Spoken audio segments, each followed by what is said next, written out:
We pick up tonight as our adventurers awaken at first light on a new day here in the Misty Vale.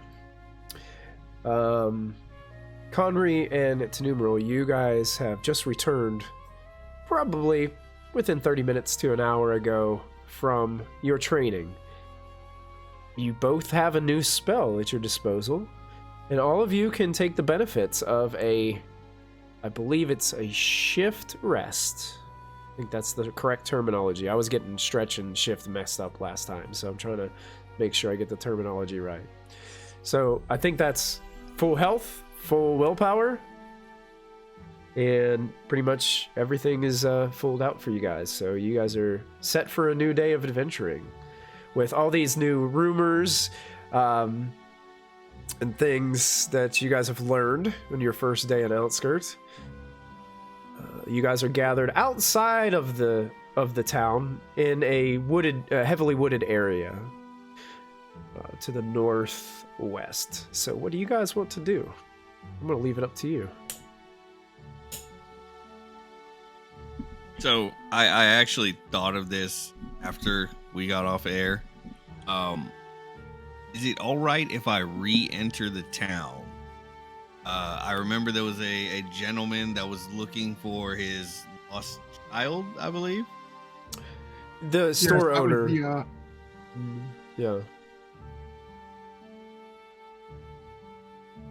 He was? Yeah. Yes. The store owner, Master Olvar, was the one who mentioned that to you. I figured since we're going to Riddermound anyway, I would like to return to the shop owner, use my special racial ability to ask the shop owner if there's anything that I can catch a scent off of. Okay. And that way I can track the gentleman while we're out. Okay. Are you doing this after your training or before your training? Like, is this an evening thing or a morning thing? I would say morning thing. Okay. Actually, when you do arrive at the shop in the morning, you do see that there are two individuals in the store now. And one appears to be the son. Oh, okay. So I found him. He did return. Okay. What's the reward? He looks Where's like my reward? I found him. He looks like this. I'll show this to everybody. This is what he looks like. Oh, Jesus. I swear to God, they're all villains. He does have he does have some pretty unique teeth about him. He doesn't. Your just overall vibe from just coming in and go, oh, he's here. Never mind, you know. But your overall vibe is like he doesn't really want to be there. Like he's not like really excited about stocking shelves and working in a store. But he's pretty big. He's tall. He's got a good, strong build about him. Looks like he could be an intimidating force. I guess that's all I got. All right. Master Olvar kind of thanks you for thinking of him and before you carry on your way.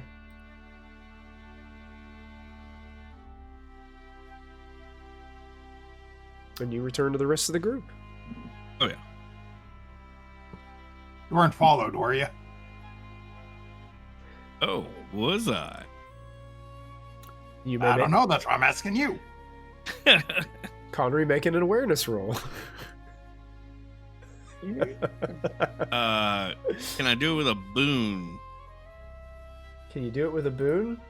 Yeah, for my let me take advantage of this chat option now. There you go. Oh, you're using birdsong? Okay. Alright, so Yeah. You at some point you do notice that there were eyes on you when you were in the center of town. Like you felt like somebody was watching you. You're not really sure who. Because of just the busyness of random groups of people kind of walking around, going through the shops and different stores and in and out of the inn. But no one followed you. could have been those damn bats. Could have been bats.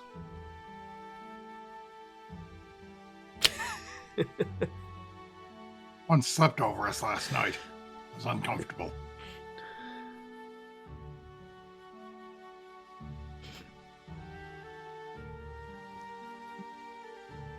How many days to Riddermound again, Mr. Geyer? I think they said it was 2 days, I think, right? It's all right to me. I was a little, Just a little intoxicated. Perhaps we should get a move on then. Probably. Let's get away before these people come looking for us. So you guys are going to start your trek towards the west, towards Riddermound? Okay, perfect. For the sake of brevity here, you guys travel a full day. Nothing happens. You don't feel like you're being followed or watched. The travel can be rough at times. There's parts where the road kind of disappears, and you, especially with the cart, there's areas where you have to kind of maneuver around some different things, fallen trees, other kind of hazards. But other than that, the travel's okay. You go a full day, you get probably a little bit over halfway there as you guys are moving. So if somebody wants to control the little token on the map there, you guys can move about halfway. And because there's this natural mist all over the place here in the Mistyville, like there's always like, it always looks like a little bit foggy everywhere you go. You get to a spot and it's time to settle down, probably take a rest. And the way that camping in this game works, because there are rules about camping, I think.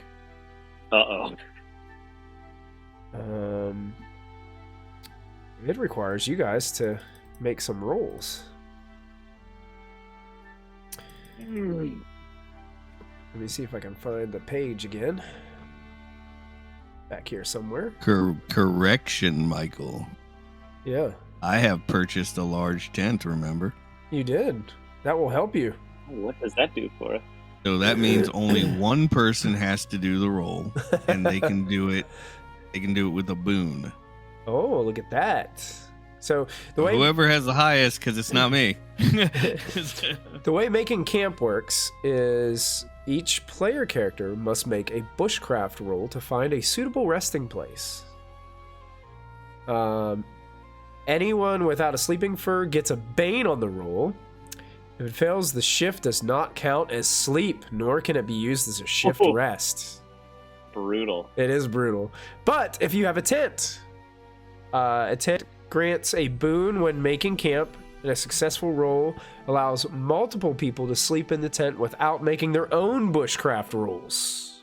So one person can roll who's setting up the tent with a boon. And if that succeeds, then I guess the large tent accounts for 4 people. Is that correct? I think large was 6. Okay, if it's 6, then only one person's going to have to make a roll. with advantage or with a boon. No, because Geyer will be sleeping outside. Well, Geyer likes to sleep outside anyway. Oh. I don't know. Doesn't it still count as sleeping outside? Technically, I think it would. Large tent is for 6. 6? Okay. Good. So the question is, who wants to make the bushcraft roll? I have a bushcraft total of 6. So anybody? 7? I'm not 7? particularly good. 7 is better than 6. I'm all for you doing it. Anybody higher than any better than a 7? Nope. Oh wow, to numeral, you Good have luck. you have the best best ability here. A bunch of city folk. I bought the 10. I didn't say I was good at it. He thought ahead, he just didn't have all the skills. The guy that gets the 10 out, throws it on the ground, is like, "Where's the instruction manual?" It's like, Oh, one more All right. because you have a boom. you do have a boon, so you get to roll twice and take the lower result. Oh, the What? same number! Oh That's no! not fair. Well, Okay. And apparently I'm Tunuro's making my not roll for very Geyer good at because he's gonna building a sleep tent. outside. Only You're gonna roll for fire. Geyer because he's gonna sleep outside already? Okay. Nope. Oh, Geyer doesn't make it either. Okay, so what this means is that you cannot use this as a shift rest, and you cannot gain like the benefits of like sleeping for a day. So I think that there is there's only so many of these that you can go without like starting to take conditions. This is fun. I think you're okay on the first one. It just like if you start like staying up for multiple shifts, it starts to get pretty sketchy, because then you start to take conditions for it. After 3 shifts Yeah. without sleep. Yeah, 3 shifts. Hold on, where'd it go? No longer After heal. 3 shifts, you can no longer heal WP or conditions. You heal HP as usual. You also lose a D6 WP each shift you remain awake. If you reach 0 WP while suffering from the sleep deprivation, you collapse in sleep for at least 1 shift and cannot be woken. Oof, Once you have slept at least 1 shift, you can heal WP and conditions normally again. gotcha. So you guys don't need How many to, shifts did we spend traveling? I would say a solid 2. So you're 3 shifts in, so you guys are gonna have to be careful going forward, because you're probably gonna have to see if you can, before you venture off too far. You're probably gonna have to see if you can find a place to get a good night's rest. Memo to self, raise bushcraft. I mean, we're all putting in that as advancement later. Everybody's taking a note of that right now. That's right. That camping roll can be pretty brutal. All right, I'm glad I so at least got it up to 7. so you guys travel day 2, and after a few hours of your travel,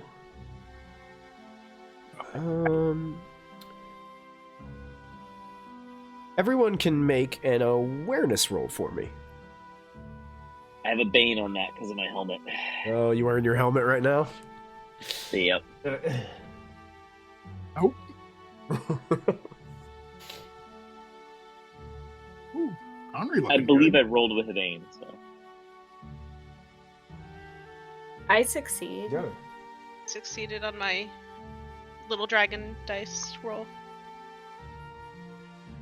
Come on, back to real dice. Roll20 doesn't like me today. Yeah, Roll20 has never no online dice has ever liked me. So Looks like Conry and Numeral succeeded. I succeeded with my You little succeeded. dragon dice. Got it. Little birdie told me.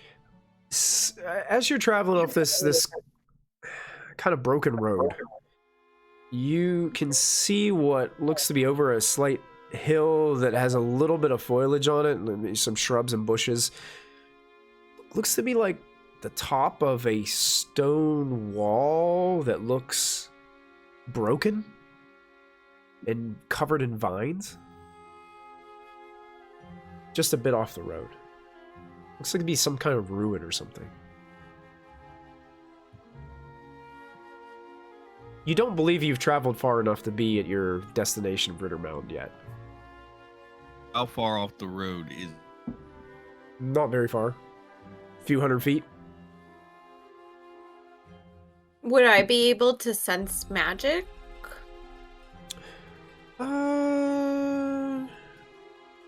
I think this is one of those instances where you'd probably have to be a little bit closer, like we discussed before. Okay. Can I, seeing this, I'll tap Geyer. Mr. Geyer, stop the cart for a second. There's something weird over there. Okay. And I'll, Guy's struggling. He didn't get any sleep. yeah, even not in the tent. He didn't really sleep. I will jump down from the cart and go. I'm gonna try to sneak over, like using whatever coverage I can, being as small as I am, to get over there without Okay. being seen by anything. Sure, yeah, you can go ahead and make a sneaking roll. Use my one of my really high rolls. I got a 3 and my sneaking is 15, so I think I'm okay. Oh yeah, you're okay. Yeah, are you going by yourself, or is anybody else coming with you? To the crew. You guys can see Calcico I'm definitely starting going. You're going? Yeah. Okay. I'll go along. Anybody who'd like to try to sneak, you guys can go ahead and make sneaking rolls. I think Belthus has a Bane because of his armor. Yeah. Ooh. Yeah, Belthus, I why are will try you anyway. angry? Okay. Elsa sneaks over there quickly, and then Belthus is just like clang, clang, clang. Belthus is making some noise. He does. Yeah, does- looks like I failed too. with some loud folks in your party sneaking up behind you. You're like cringing the whole time, Calcica, because you can hear the folks behind you. You're like, Numeral and I are fine, and the boys are just tripping over things and clanging. you and Tenumeral probably share a quick glance, and you can read each other's minds with the looks on your face, as you can hear the clickety clang and the sticks breaking and other things. A flock of small birds like flies out of a shrub. Right. You know. Oh.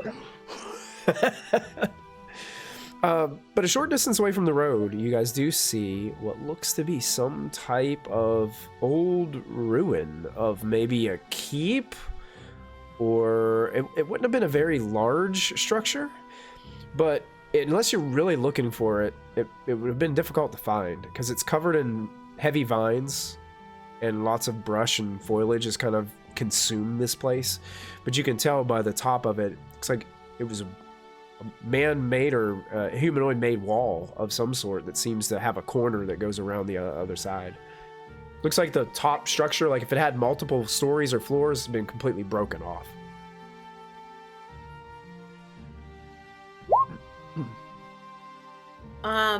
Would I be close enough to sense magic now? Sure. Is that a magic trick? Yes, Okay. it is a. I keep wanting to say cantrip, but they're called tricks. So that's 1 willpower, and then that would be rolling against my. Would that be my? I think it just Do I- happens. No, right? Yeah. Because it's a I'm magic trying trick. to It just figure out how succeeds. the- Yeah, you spend the willpower and it just Okay, happens. great. You don't sense any magic Okay. from this place. Cool.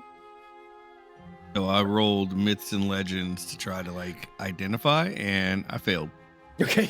Yeah. Maybe if you got a little bit closer or went inside or investigated a little bit, maybe you could glean some more information about it. Well, I'll approach the inside. Since I failed my sneaking roll, I'll just say that my bird songs are being obnoxious. How?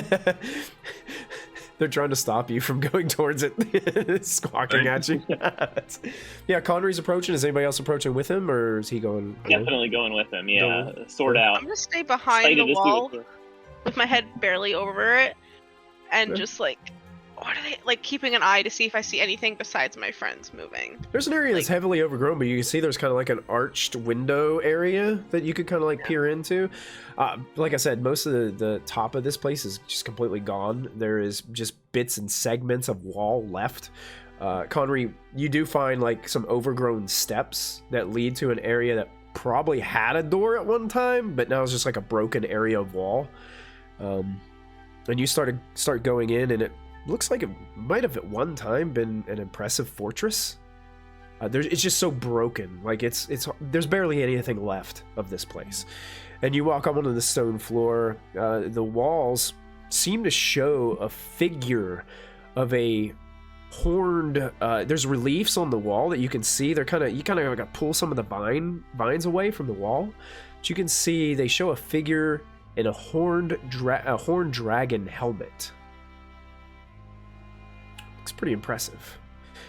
Does that ring a bell of anything we've heard? Or? You can make myths and legends if you'd like. Nice. Or fail. Fail. Me and Belt we're just oblivious to what this thing is. Lying around, yeah.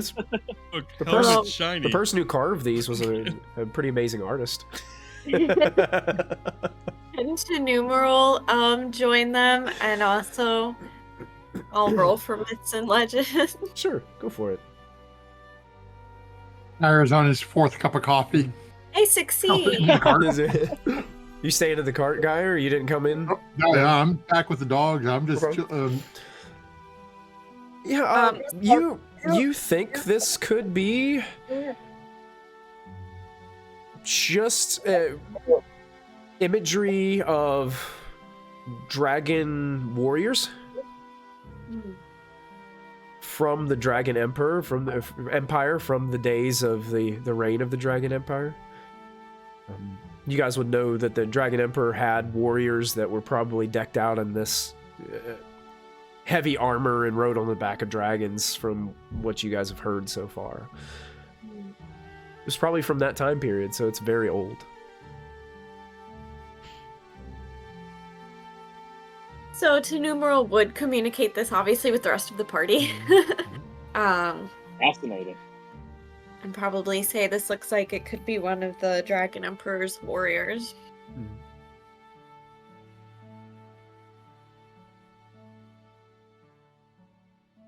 Said there was a staircase leading up to what was once a doorway.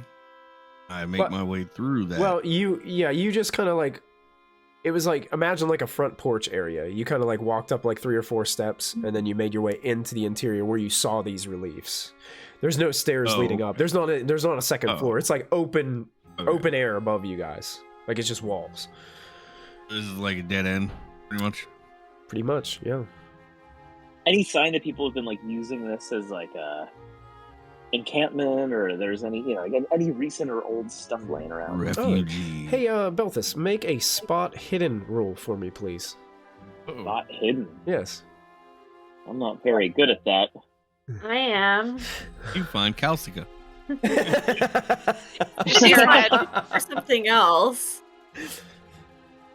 But you could try for what you want to look for, Belfast. Maybe okay, yeah. So I'm looking for signs of inhabitants. That's spot hidden. That's a demon. Put a mark next to the spot hidden for advancement. Yeah. They should get better at it Element. later. You're actually like there you go. Very nice. I'm sorry. Connery, as you're like looking at one of these reliefs, Belthus kind of gets too close while he's looking around and turns around, and he kind of gouges his sword into one of the reliefs and carves a bit of the rock away, damaging the actual artistic quality of the relief.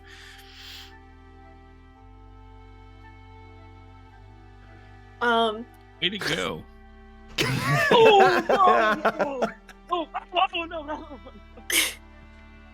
So while Belthus is just clanging around in his armor and like kind of messing everything up as we're trying to investigate this space, Numeral would kind of be looking to see if there's like a place where perhaps another piece of one of those statues, because they said there would be 4 pieces of the statue, might be like hidden in. Okay. Yeah, go ahead. You can make a spot hidden roll as well. As you see Belthus kind of like snooping and looking around and carving up the place. Oh, and the exact opposite. Look at that. You can also put an advancement mark next to spot hidden. You're kind of moving around and looking through, and you catch this something shimmers oddly on the floor. And you go by and you sort of brush some of the vines away and pull some vines away on the floor. And you reveal what looks to be an old wooden trap door in the floor area in the corner of this ruin. Don't touch it yet, please. Kalska's head's just barely above that. She still hasn't come inside. She's like... Now, it does look like it has hinges and a rusty kind of pull handle on it. So... I'm gonna go get Mr. Geyer, and Kalska runs back to Mr. Geyer. Run across. Geyer, you're like half asleep, and you can hear Kalska like trudging up to you quickly.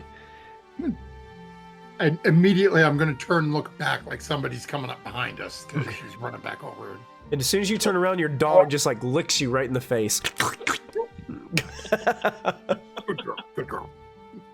We should pull the cart off and hide it.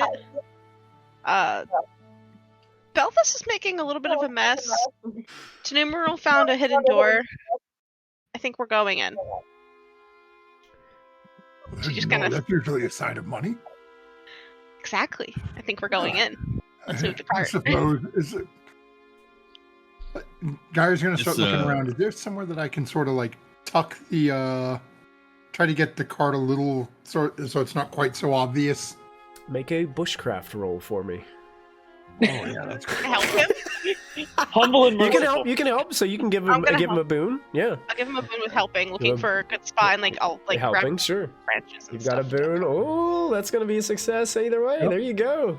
Yeah, you guys do find a spot with heavy brush that you can pull the donkey and cart in off the side of the road. Yeah. Okay.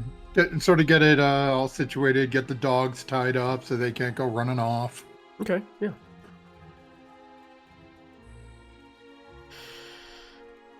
Probably go in before they start without us. Yeah. Yeah. You told him not to touch it, and I can just imagine all three of them just like staring at this door, just like chomping at the bit. I doesn't think they listened to her, so she just went, "Oh God," and then ran to get Geyer. So she has no clue what's happening. Those won't listen until the first time it blows up on them, and then they want somebody to look at it. I would say you guys do have probably like a minute or two. What would you guys do while Kalska was going to get Geyer? Would you wait? Sense magic from before have encompassed this trap door, or would I have to do another roll to sense magic in the trap door? You would know that or another cast. Not all traps are magical, so some are mechanical. So you're not really sure if that would do you any good. You didn't sense any magic from before, so. Okay. I'm paranoid about magic. So is Geyer. Oh, okay. You got any big sheets of metal in there? Well, at least enough money to buy some. So Yoko. Yeah, what do you guys want to do? I want to look at it and see if I can tell if there's any traps on it or things. Like I've done some sneaky stuff my whole life. I've probably played with a couple locks that shouldn't have been picked before. Okay, you can make an awareness roll. Okay.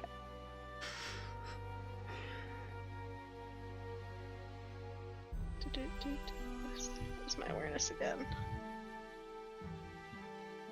Oh, I just make it 11 out of 12. 11 out of 12, you got it. Doesn't appear trapped to you. Okay. I pull on it a little. Is it locked? It's a little stuck. Oh. But it moves a little bit, but it just seems like maybe the wood has like expanded or something and made it like kind of stuck in the slot. But you see this tiny little halfling going, "Come on, Belthus!" I'll help her. I'll I get out of the way as soon as the larger folk are coming watch to the help. door be a push door. No, it was a poll. I was here yesterday. I can't remember. I don't even think there's not like an athletics in this game, is there? I think so. No. I think the closest thing would be brawling. If he wants to go physical with the door. Or just straight strength. Yeah, let's just do a straight strength roll. Your strength? Yeah, Cool. let's just do straight I'm gonna strength. click As strength Belth and is see what just happens here. yanks on the door. Yeah. What is Meets it? Meets it? Okay. Yeah, that wood on the edges of it kind of splinters and breaks a little bit, and the hinges just open right up. And Belthus opens it up. It looks like it reveals some stone stairs that lead down into darkness. Still got it. Smells real musty and old down here. How down, see you how's guys. the lighting? Yeah, the lighting is completely pitch black. Like it's just, you can see the light and see a few steps, and it's just darkness. Henry's gonna slowly like pull apart his robe and show like an amulet that nobody's seen before, because I acquired it from that mentor back in town. You got it. And I am gonna cast light on the amulet. Okay. Now here's the details of the spell. 10-meter radius, yeah. Nice. Lasts for a shift. Oh, that's impressive. Wow. Shift until Yeah. I die. Or until you die. That's right. Yeah, so this light shines out from the amulet, illuminating the stairs, which go down, and you can see they eventually get to what looks to be some kind of old cellar. All right. After you, Tin Man. All right, see you down there. Looking forward to that light. And I will just start boom, boom, boom, climbing down. Come down. Okay, yeah. That's Right behind them. It's pretty easy as the light illuminates the chamber down below. You can see that it's not a large space by any means. It looks like an old, just small storage cellar for this structure. It's dusty. It smells terrible. Like it smells like it's been closed up for a very long time. There's what looks to be several broken wooden barrels laying around. And you notice in the one back corner with the light illuminating it, you catch a glimpse of a glimmer, and you can see that there is a chest in the back corner of the room that seems to be sealed up. Should Runs we over summon to it. Lady Halfling? Casco goes running over to him, but doesn't touch it. Just yet. Just... Gary's following down with everyone else looking for anything we can take to sell. Casco's just jumping up and down. Also. Pointing at the chest. Yeah, Gyre, as you're looking around, looking at the illumination, most of everything that's down here looks to be trash. It's just junk crates that are broken. Anything that would have been of any use here is just broken or so old that whenever you try to pick it up, it just breaks or withers away in your hand. But the chest is the only thing that seems to be still intact. Doesn't even appear to have a lock on it. I'd be cautious of that. Everything else down here is falling apart. Leans down to Costco a little bit. Might be elf magic. Maybe. Well, I didn't sense any magic. Good point. Yeah, Maybe I was it's just about to say, you realize she's standing right there. And I'm old. I don't care what people think. Oh boy. just winces and like goes awkward and like looks closer at the chest to like pretend like this isn't happening around her. Okay. Can I check this one for any type of anything I could think of like could be a trap, like Yeah, even yeah. if it means like You can make an additional awareness roll on it. Yeah. just curious. I Oh, don't thanks think for the bits, Victoria. We appreciate that. I don't make Sorry, I that missed one. That's a 13 out of my 12, so I don't make that one. Yeah, I mean, it's unlocked. Doesn't look like it. I mean, there's a few like spider webs on it. We're a paranoid bunch. Well, since I believe that she checked it successfully, I'm gonna go ahead and try to open it. All right. So I'm gonna dive away. I'm diving out of the way. Diving away. I'm She like dives peering behind like an into, old like, broken barrel in the corner. No, Calcica fully dives into the last intact barrel. Oh yeah. My weakness is reckless. Here we go. So yeah, you reach down. It starts to open. Yeah, some spiders like crawl away from their spider webs as you're like kind of ripping away their home. Permission to scream like a girl. Their permission granted. What you do see inside is this is a feature of Dragonbane. Is it says that you guys get to I'm going to draw 2 treasure cards to see what it contains. Whoa. So I've got this card deck out here, and I'm going to shuffle them. So I'll shuffle the treasure deck, and I'm going to pull 2 out, and we'll see what you guys get. It'll just be random. I don't even know. So let's see. Right. Here's the first card, and here's the second card. So let's see. Oh, looks like we found something here. Let me see if I can zoom in on this. I make sure I can hit the correct button. So you found, okay, somebody, actually, let's do this. Since Connery opened it, go ahead and roll 2d6 for me. You found some gold coins in here. 2d6 gold coins. 7 gold coins. I got the best and the worst. Best and the worst. So there's 7 gold coins in here. You also find this. So we're going to need to have... Okay, Calcica, go ahead and roll a d6 for me, and we'll see what you found. It's either any kind of shield... And man gets an upgrade, huh? Yeah, we could have some Well, We'll see what the roll is. It's a 2. A 2. A large shield is in Does this that help? chest. So I guess the chest would be bigger than I Beautiful. described. It's a large chest now. The shield is just shoved in there, barely. Yeah, There's so just a Mary hole in the Poppins bottom of the bag. chest. The shield's just down. Into yeah, it, like it's a under, spring. yeah, that's Yeah. right. That's right. So yeah, that's what you find in the chest. 7 gold coins and a large shield.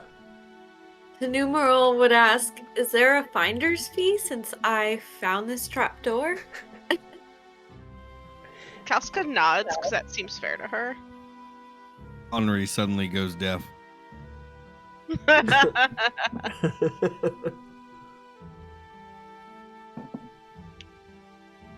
Is there anything else in this room, or is this all there is? Looking around, that appears to be everything that was there. Everything else is broken, and actually, Calcica, after you jumped into that last barrel, the things started, like the boards just started falling off the side, and it's like the old cartoon where you're just kind of sitting there, and all the boards are just like laying around you. Well, I think that's all there is down here. well done, ladies here.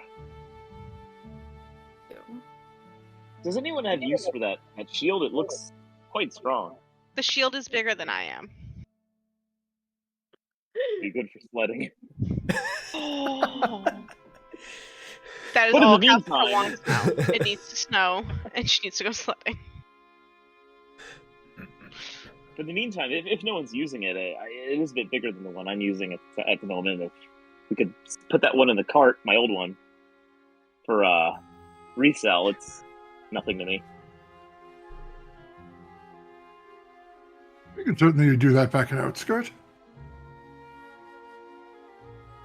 For the I'll military pick up there. the new shield and kind of test it out.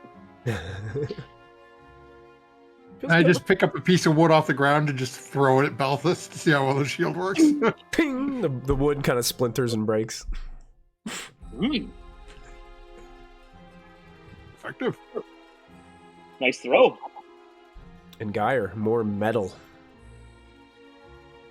Ooh. The shield, his old shield, is it all metal? Uh-huh. Carry that to go put it in the cart. Is his old shield bigger than Calcica? Because now that's a sled to her too. You could probably still sled on the old shield. Yeah, most likely. It needs to snow immediately. No, we need some straps. This way I can turn it into sort of like a pack that you wear on your back. So when the magic comes, I just dive onto the ground and look like a turtle.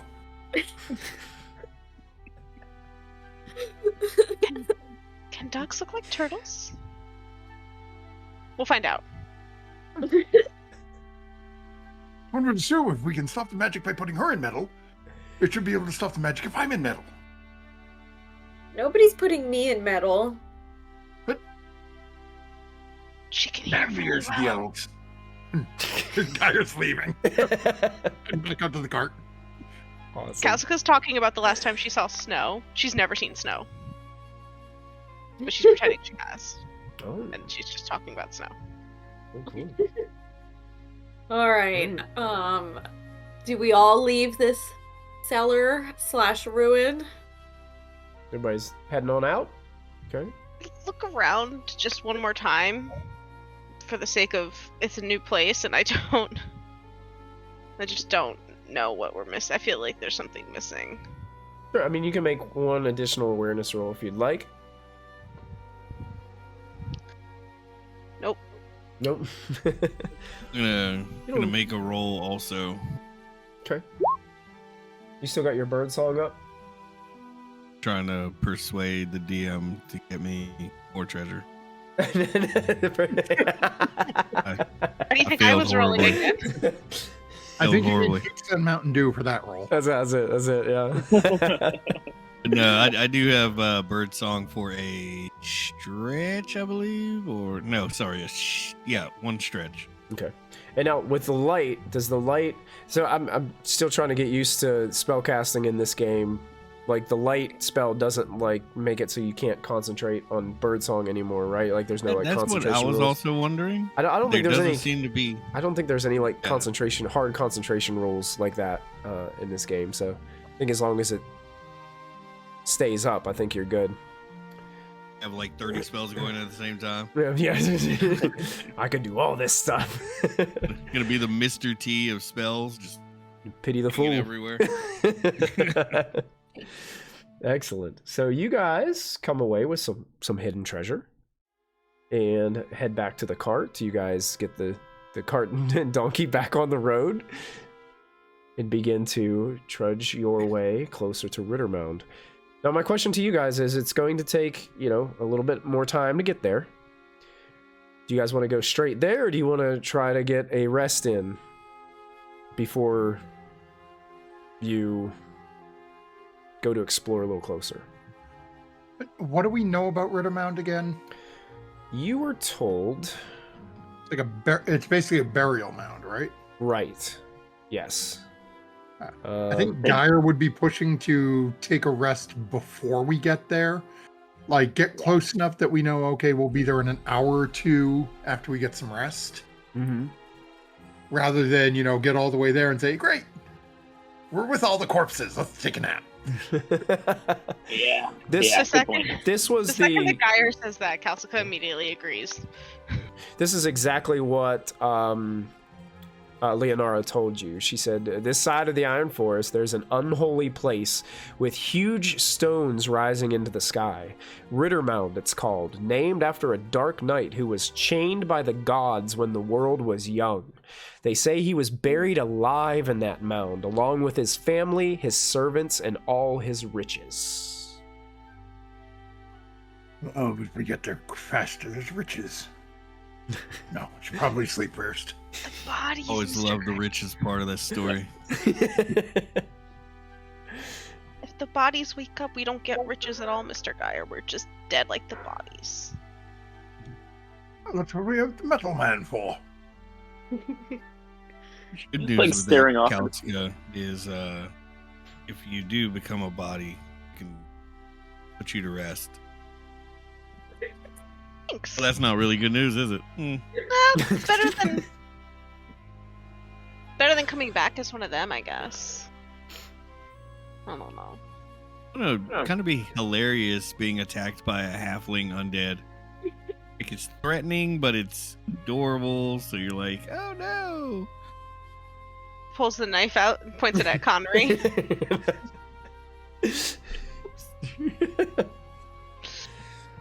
Exactly. She puts it away and she snuggles next to the dogs in the back of the cart.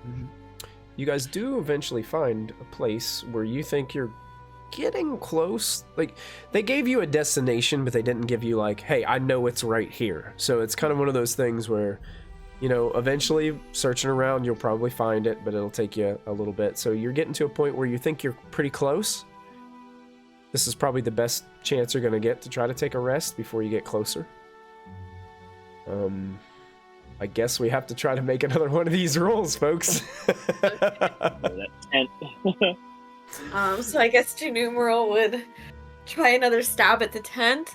While she's used to sleeping outside, she usually slept in a cave. Yeah, the first time around, the tent kept on falling over. Like, you just get to sleep, and then all of a sudden the tent would be, like, caved in on you, and you'd have to get back up and set it up again, and...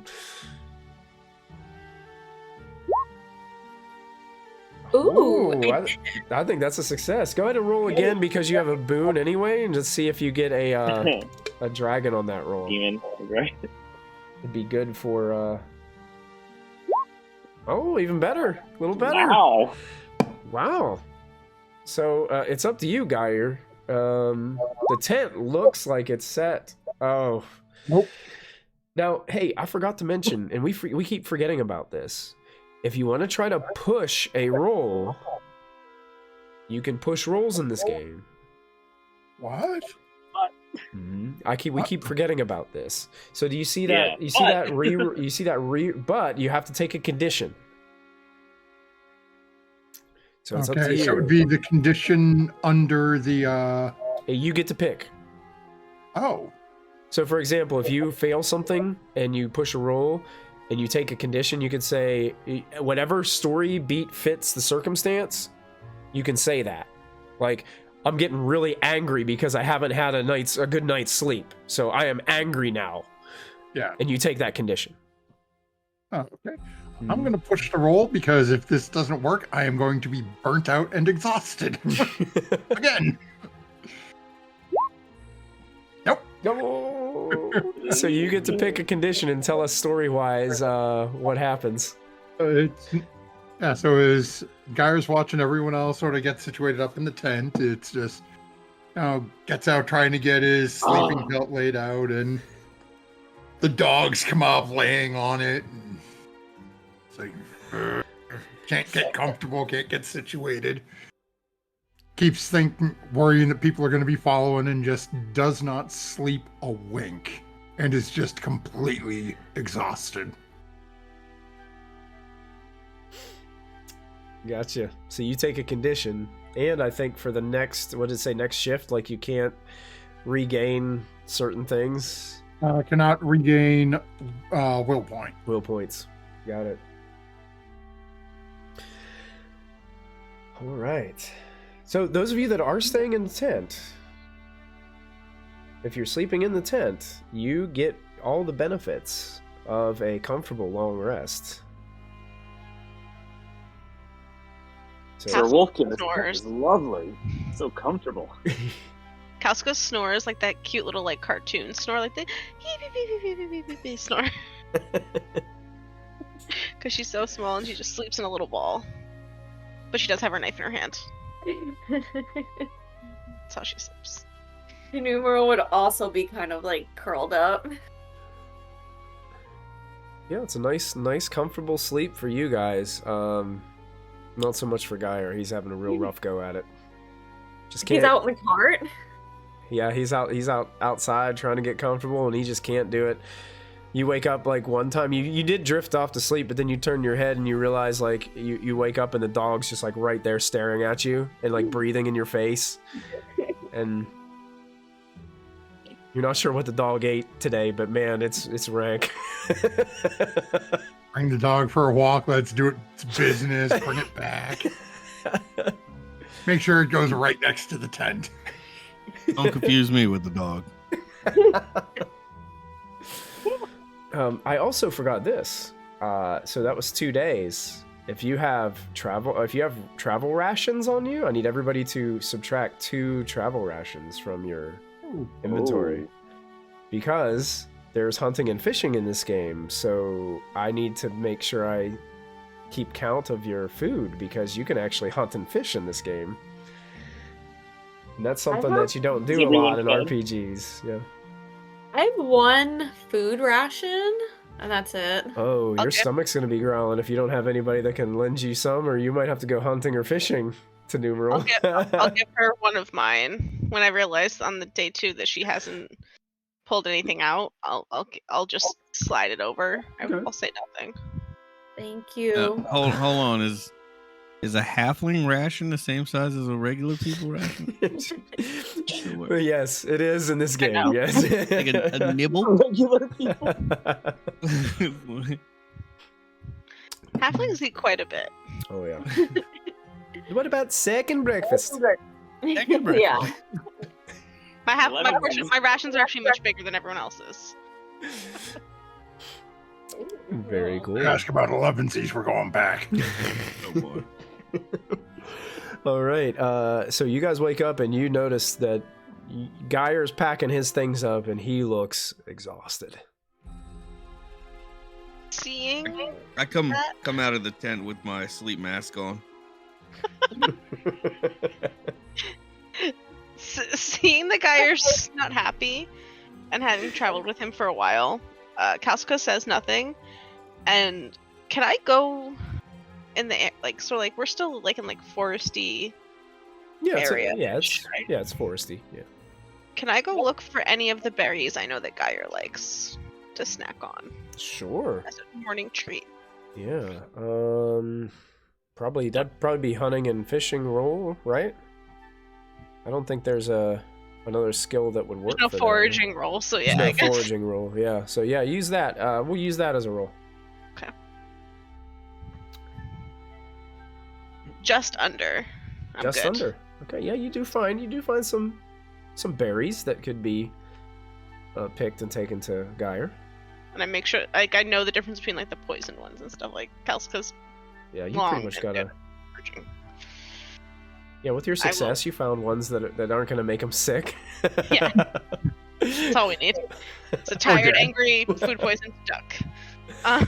Mordor would want to try also like hunting or fishing, but I don't really have any of the tools. All I have is a knife and like myself.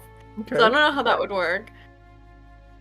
You have that magic boomerang knife. You just throw it and Yeah, Well, I mean, If you look in the cart, I did leave a fishing rod if you just want to snag it.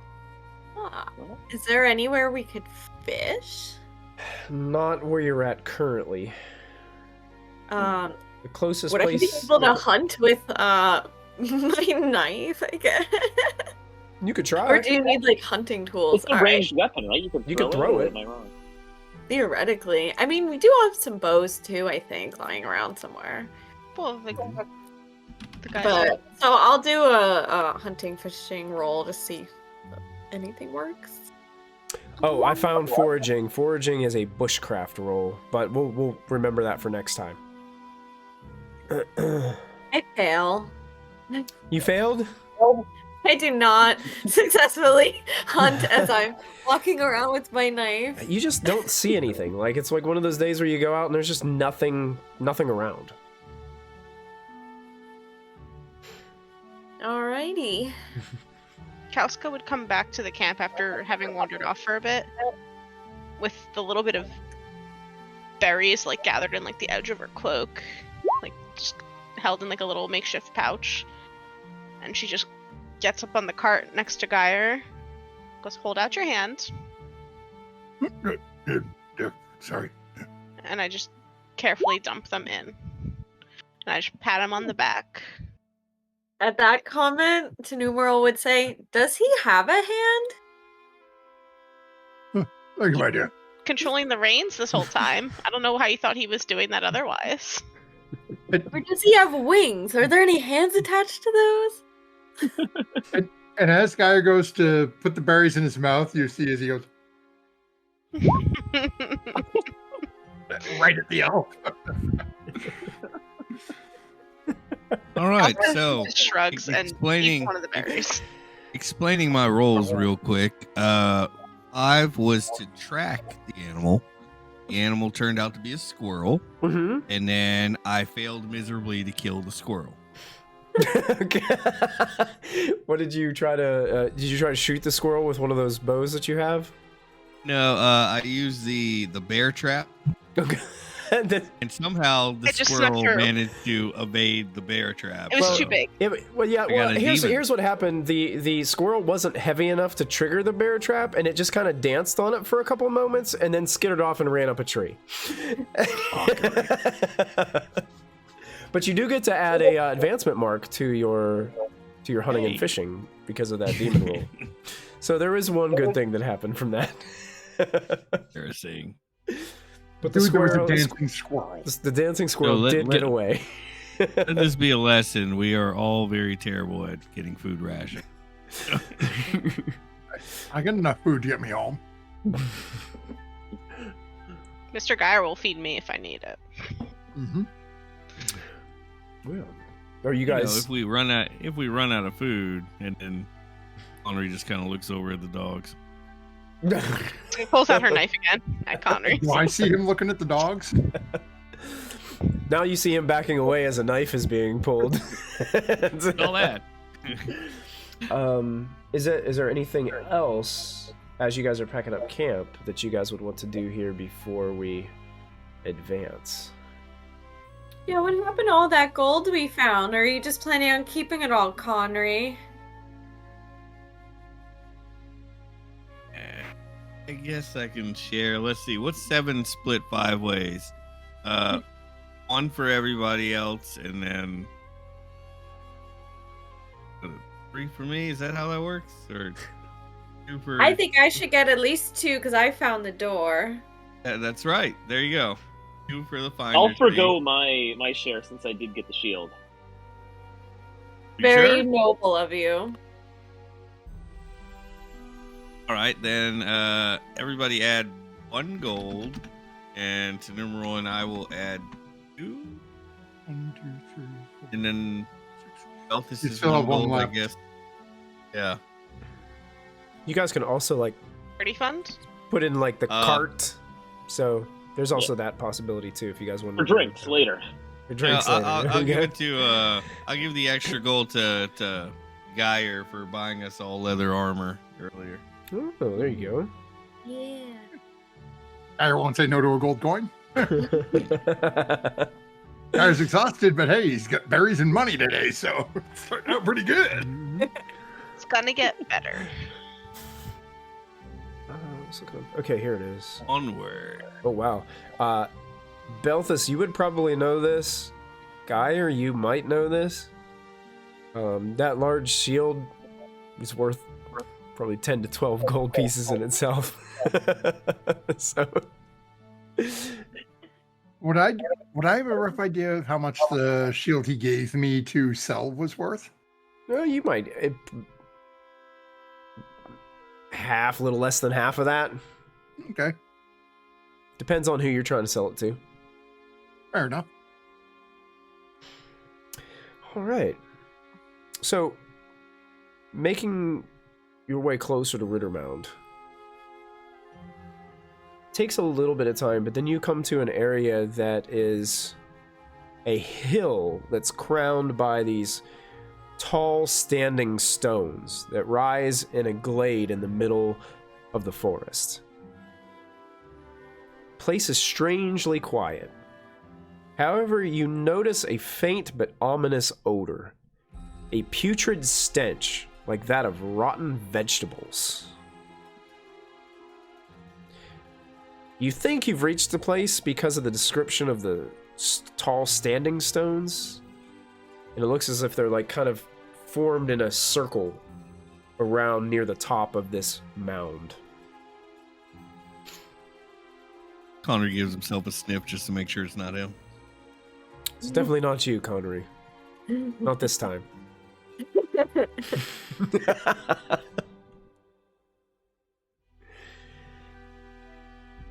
Can I cast an awareness roll? You just want to kind of look around? Is that what you want to do? I guess to like see like where the smell is coming from and like Okay. Let's try do. to identify? Let's do this. Let's make a bushcraft roll. Oh. Okay. Oh, look at that! What? A dragon. Ridiculous. Need some I think So- a lot of like 20s in Baldur's Gate also. That's like making. Yeah. There you go. Go ahead and put it. If you don't already have an advancement point next to bushcraft, you can put that there for the end of the session. Oh, nice. You actually pick out some clear footprints that can be seen all around the mound.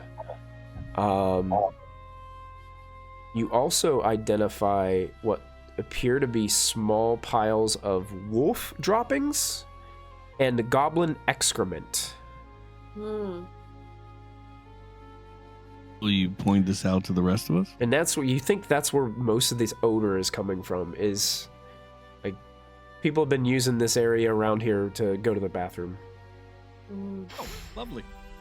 Looks like there's Found the been body. goblins and wolves camping somewhere nearby. Point out the feet print. Yeah, and I would point out the footprints too. Oh yeah, Michael, can I use a beast lore to identify the feet print? sure. Yeah. Can't believe Connery's Uh, using this place as a toilet. Definitely a group of goblins, from what you can tell. Also, definitely some warg prints. Mm. Henry's over here sniffing the feet print. And I would say even Goblin this feet. Tenumeral, you'd probably, with that dragon roll, would probably garner some information on top of what Connery's doing at this point. It looks like the wargs that were here came and left. The goblins look like they came and didn't leave.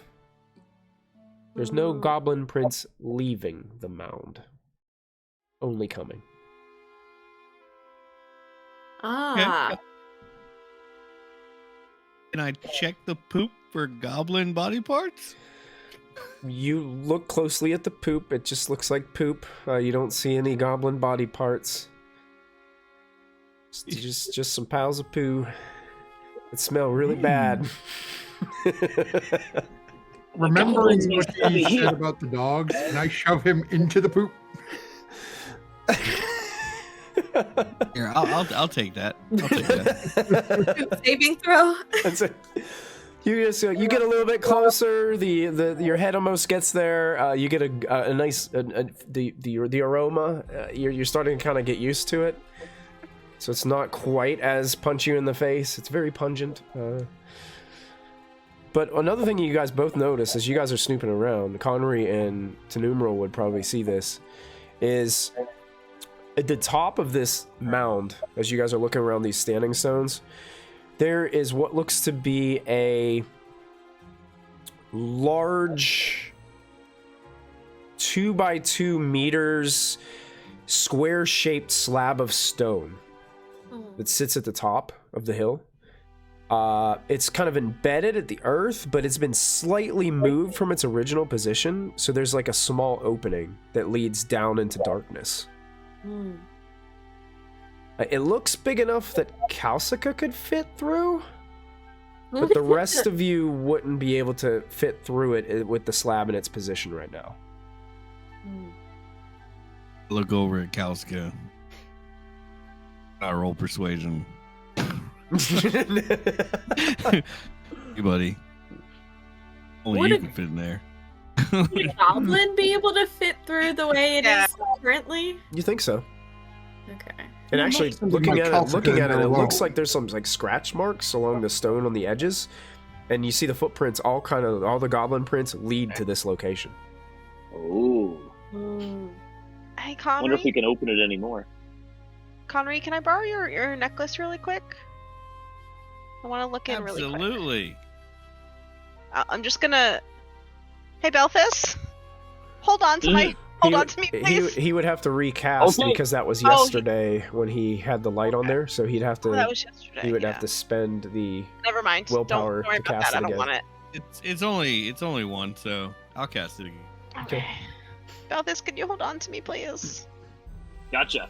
I'll grab her ankles and like tangle her down into the. Mission Impossible style with the amulet really like wrapped around one arm, so I can't drop it, and Okay. like my head just going just very slowly into this space just Okay. to see if I can see it. As the light starts to illuminate as you're going down, you can see that it opens up into a very large space down here, and it's domed on the ceiling area. But almost one of the first things that you see as you're creeping down with this amulet of light is you can see that the whole top of this dome is covered in hanging bats. And one of them like immediately starts to fidget a little bit as the light starts to like consume the place. What do you do? Okay. The only things I'm looking for really quickly, are there stairs down, or is it just a straight drop? Like, what's the... It's a straight 15-foot drop to a floor. I cover the light Okay. very quickly. Just in time, because you were starting to agitate those bats. Pull me up. You whisper and pull up. And I mean, back away from it. You saw and what looked to be a swarm I of bats. give Conry his amulet back. Okay. She takes like 10 more feet away from the mound because she doesn't want to wake them. She goes, come on, get over here. She like pulls everyone over. And she just goes, okay, so no stairs. We would all have to drop down. Problem being, to make this bigger, it'd make a lot of noise. I didn't see the goblins. But you know those big old bats we've been seeing everywhere? It looks like the daycare is here. But we wouldn't have to drop. I bought a grappling hook. Okay, but And I have rope. but we can't make the Oh. space wider without making noise, and that will wake up all the bats that are all over the ceiling. It's a lot of bats, Mr. Geyer. So, Like a lot. did Like, I see the bat, or is it just Kauska that's all?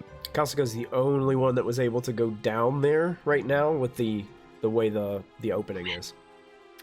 Okay, so I guess I would ask Kauska, those bats look like the same bats that we encountered in town?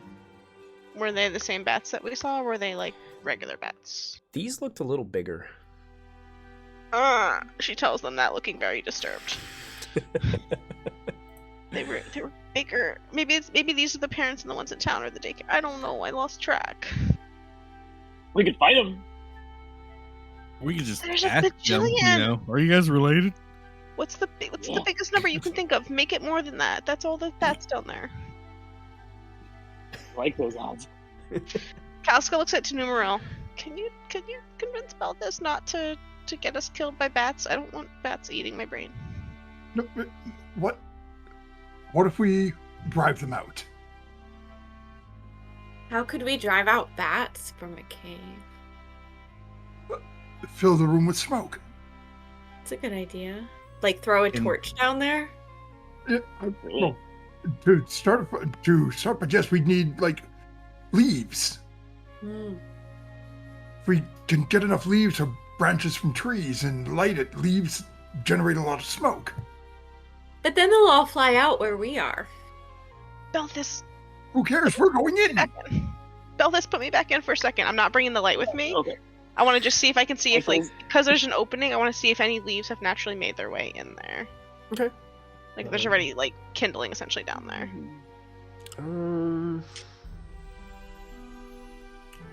What you don't see like any like you think this thing has only been open for a short time. It looks like just like beaten earth down at the bottom. Mhm. But it's hard to see without the light. Like it's completely like all you can see is a little bit of light creeping in from the hole that you're kind of being dangled from. But you can hear like a little squeaks of the bats. It looks like they're not moving, but it's like one of those things where you see in darkness, but it's almost like the darkness is just like moving just a slight bit. Where all the bats are. Get me out. She'll tell them that and explain that like it doesn't look like it's been open long, so we have to assume that if we do want to smoke anything out of there, it would be process. We drop in leaves and drop a fire. Can I look around? Is there anything else that looks like a potential entranceway to get into this sort of underground lair we were told about? Looking around, you don't see anything that would be even an entryway here.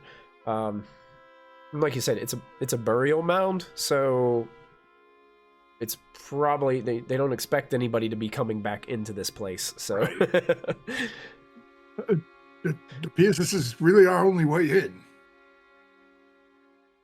I'm gonna go start gathering leaves while they're talking.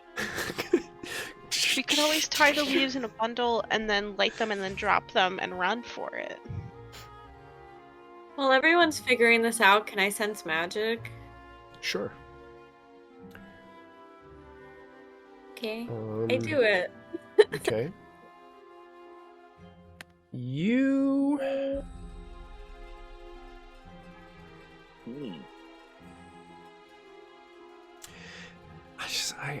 I'm having trouble ruling with this sense magic because like it just says the place or area you're in, and I don't know what that means. Like I don't know what the specific like a room. I don't know what the rule is. What the rule is intended was supposed to be with that spell. Like sort of like I would say at this leaning point over the hole and kind of like peering in a little bit to try at least get an eye on like the nature of this like bat room. I would say in the bat room, you don't sense any magic. Okay. Mm-hmm. Yeah, I would assume the range on that spell is probably like a perception roll for D&D, like what you can room. see. I would say like if you're in a place, it'd be like the specific room or area. Yeah. I'm trying, it's so weird. I don't since it's a magic trick. I would feel it'd be broken if it was like anything more than that. You know. Yeah. Good point. I just sense magic everywhere I go. Like I feel it everywhere. It's it's all around me. Yeah, I guess the idea was like to try to figure out if there was like any magical spells around this like opening or within like the bats itself. No, you don't feel anything magical about it.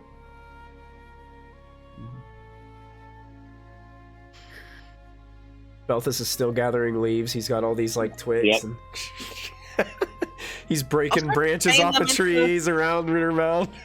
I'll start tying bundles. If this is the plan we're going for, I'll start tying them into bundles. Okay.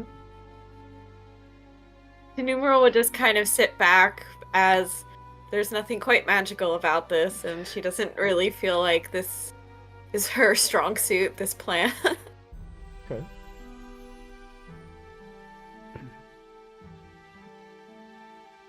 Now, we'll tell you guys this.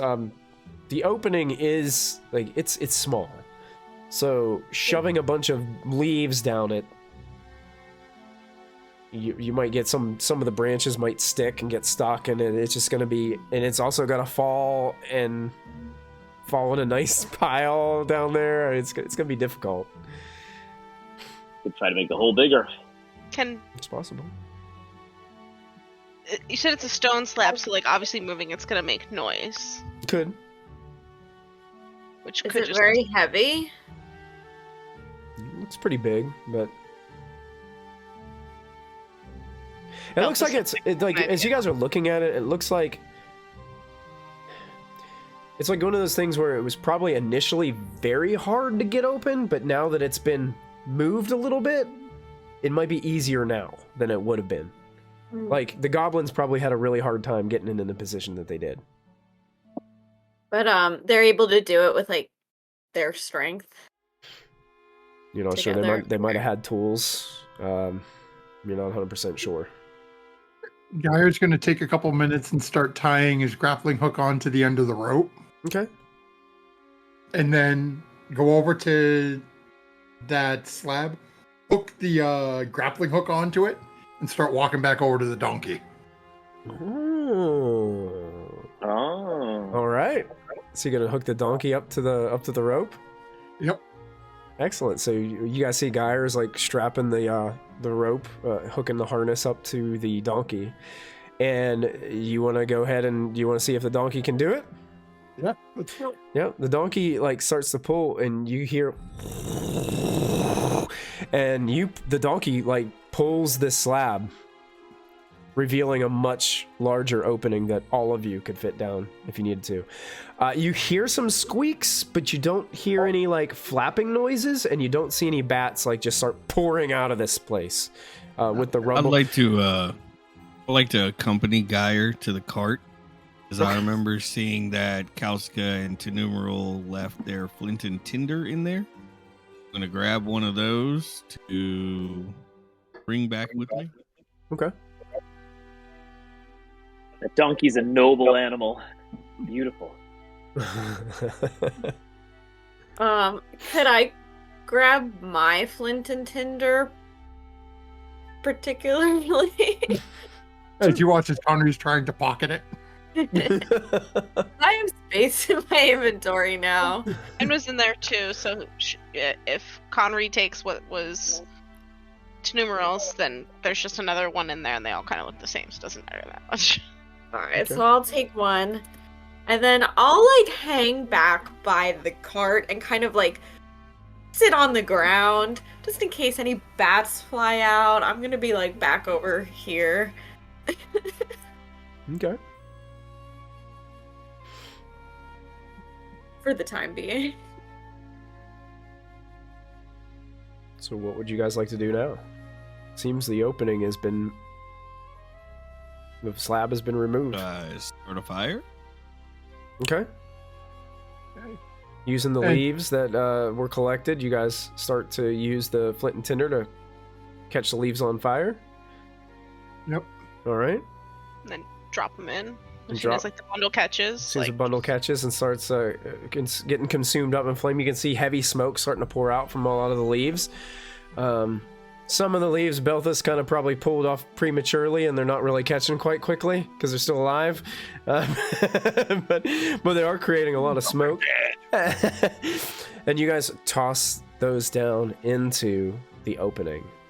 And we'll find out what happens when we return from our break. Hello, and thank you so much for hanging out with us here at Proficiency Bonus. Please take an opportunity to support our sponsors.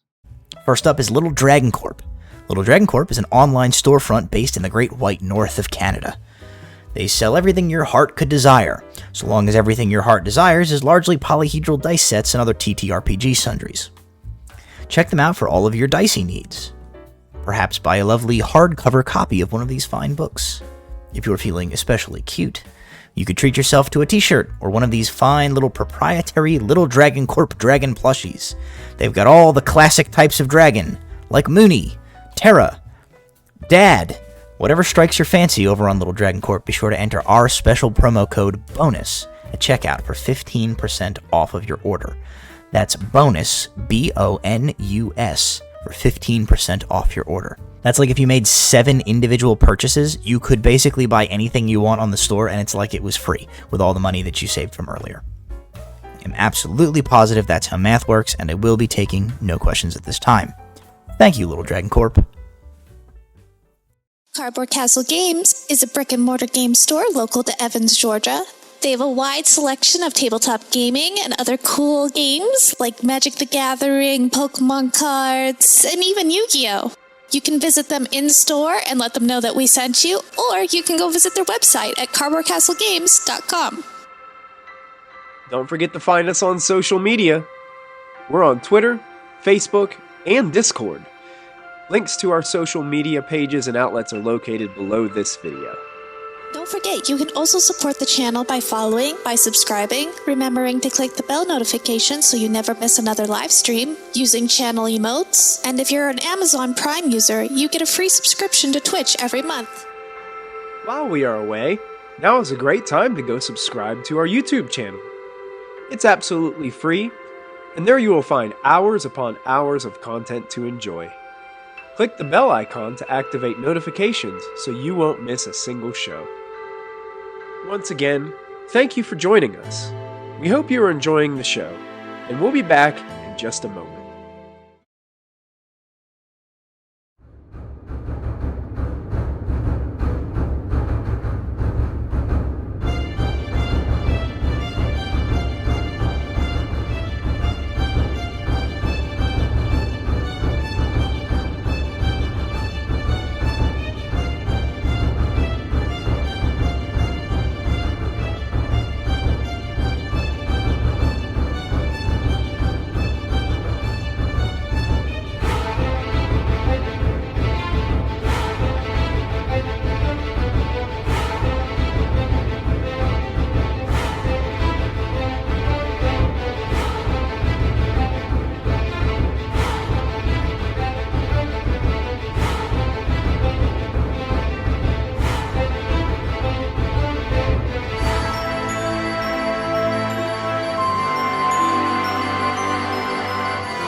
So after waiting a little bit, you guys do see black smoke starting to pour out the now fully open as you use the donkey to pull the stone slab away from the top of the Riddermound.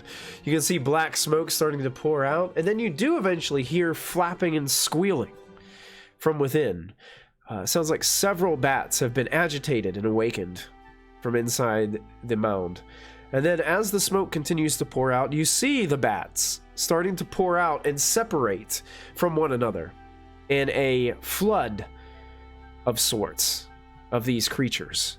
You see them head straight directly towards the trees. The wooded areas around Riddermound disappear in between branches and leaves. You can hear them kind of flapping and hitting the branches and leaves as they make their way there. Couple more like lingering fly out, and then you just see the black smoke. And you don't hear any flapping noises anymore, and you don't hear any screeching and squealing. Well, that seemed to work perfectly. Now we have to go into a smoky cave. Crap.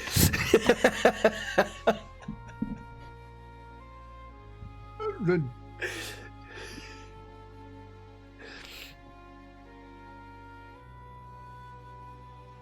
I'm sure the one over there that's pantomiming to herself is something she can do. You're muted.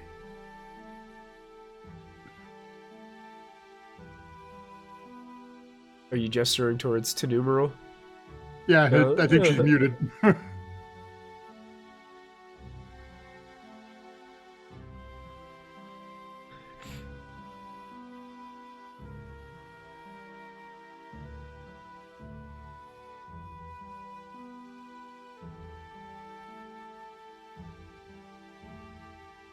You're muted through Discord.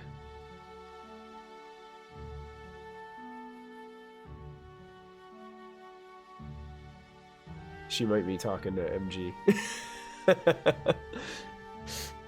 We froze for a minute. Oh, sorry.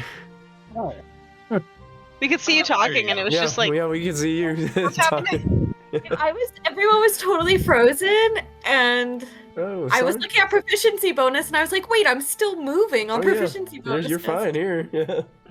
All right, so we're working. All right, you're all working now. Okay. I don't know if MG's still frozen though.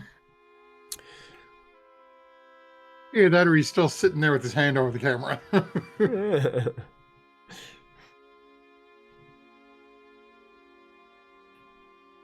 I think he's trying to get it going.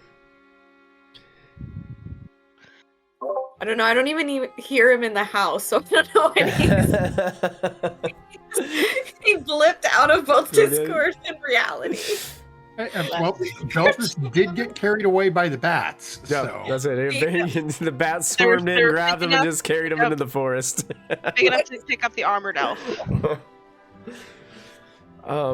Yeah, I mean, there is smoke pouring out of the opening. Is it lessening as it burns? You have the assumption that you think if you wait a while, it'll probably lessen. Could also just go down there and stamp it out with our feet. Wouldn't be pleasant for the few seconds we're down there, but Conry, do you have anything that can move wind?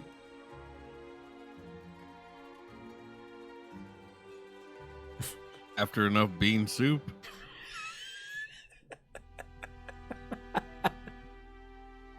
So just not go to a window.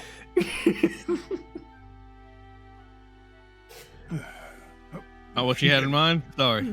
That's all I got. Hold on, I got something for this. I've created monsters. You have. God. Kyra's gonna go over and take the grappling hook off the stone. Is there like a tree or anything I can sort of hook this onto so I can drop the rope down the hole? You think the best thing is to wrap it around one of those standing stones because it's closer to the opening, so you'll make sure you have plenty of rope then. Perfect. Mm-hmm. And take a few minutes, wrap it around, make sure it's secure, and start dropping the rope down. Yeah, as you get close, the smoke's still kind of rising, but it's starting to thin out a little bit out of the opening as you drop the rope. Okay. Welcome back, MG. It's good to see the bats brought you back. Once Gyre has set up his grappling hook and everything, Kalska just looks at everyone and just goes, "I'll go down first. If I scream," she looks at Belthus again. "Pull me up quickly." I'll go make sure it's all clear down there first, and I'll stomp out any remaining little burning leaf piles. Okay. If you scream, I'll shove him down so he can come help you. Either way, either send help or get me out, and Kalska will climb down the rope. Okay. To the. Yeah. During the climb down, you'll have to hold your breath, not to breathe in too much of this dark smoke. Yeah. I need you to make an acrobatics roll, and with the rope, you get a boon. Okay. Oh, that's very good. Yeah, that's a 6 out of 9 for me. All right, so you scoot down the rope kind of quickly, so you don't have to hold your breath too long with the smoke. She's like, and as soon as you get down, you're able to start kind of like tramping on, stamping out some of the leaves and just quickly getting some of those what was left of the burning embers died down. But yeah, you make it all the way down. It's super dark here, like it's pitch black. Yeah. All you see is like the light kind of coming down from the top opening. I just want to, even though it's dark down here, I do want to just look around to see if I, kind of like how when I was hanging down there when I could just kind of see the darkness moving with the bats. I want to see if I sense anything moving in the dark. You don't sense anything moving? Okay. I'll call up the rope. Okay, I think they're all gone, and I got the leaves out, so I think we're okay to come down. Yeah, you guys can see there's just a trickle of smoke coming out now. Gyre will start climbing down and follow her. All right, Gyre, I need you to also make an acrobatics roll with a boon. Okay.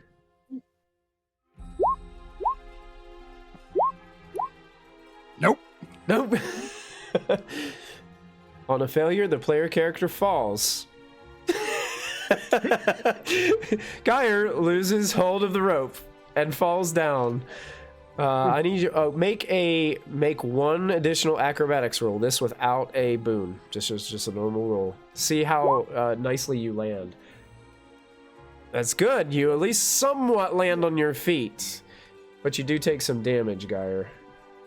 You take a d6, 3 points of damage as you're trying to flap yourself down. And on a fall, armor does not. I don't think armor protects you on a fall.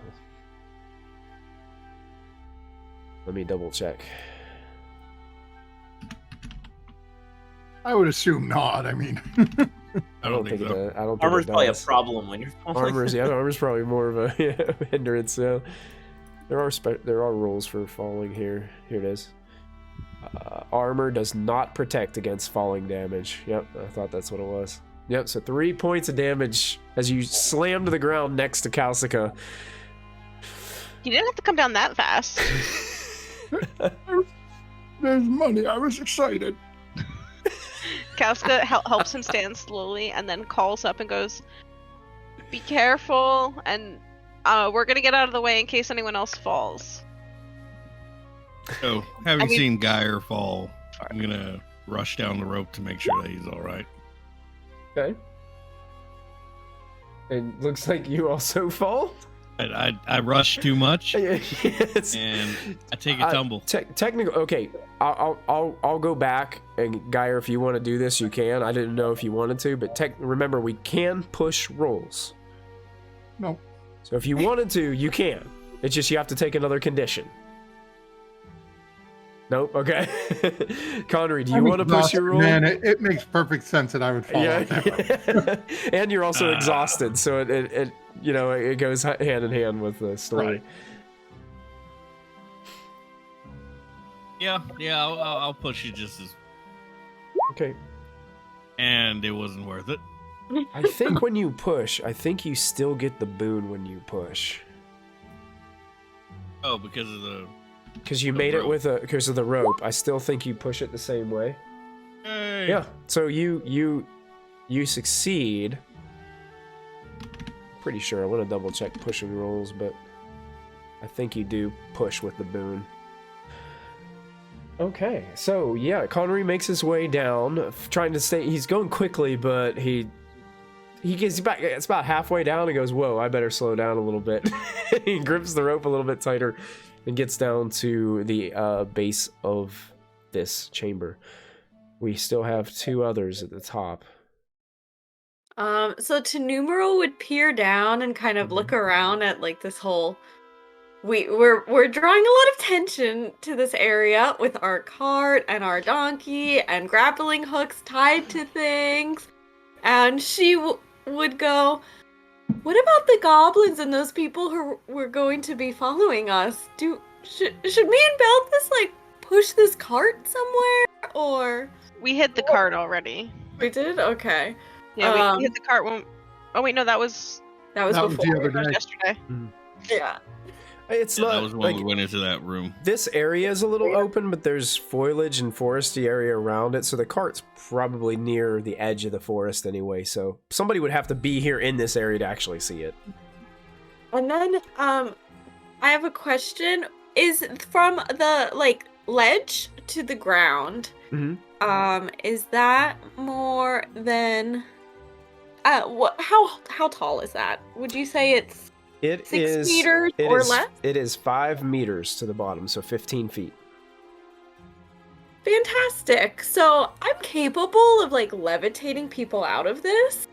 Do we want to leave our rope here for you to climb out if you can make it out based on your rope climbing abilities I've seen so far? Or would you prefer we take this rope in with us and I can float down? I don't need the rope to get in.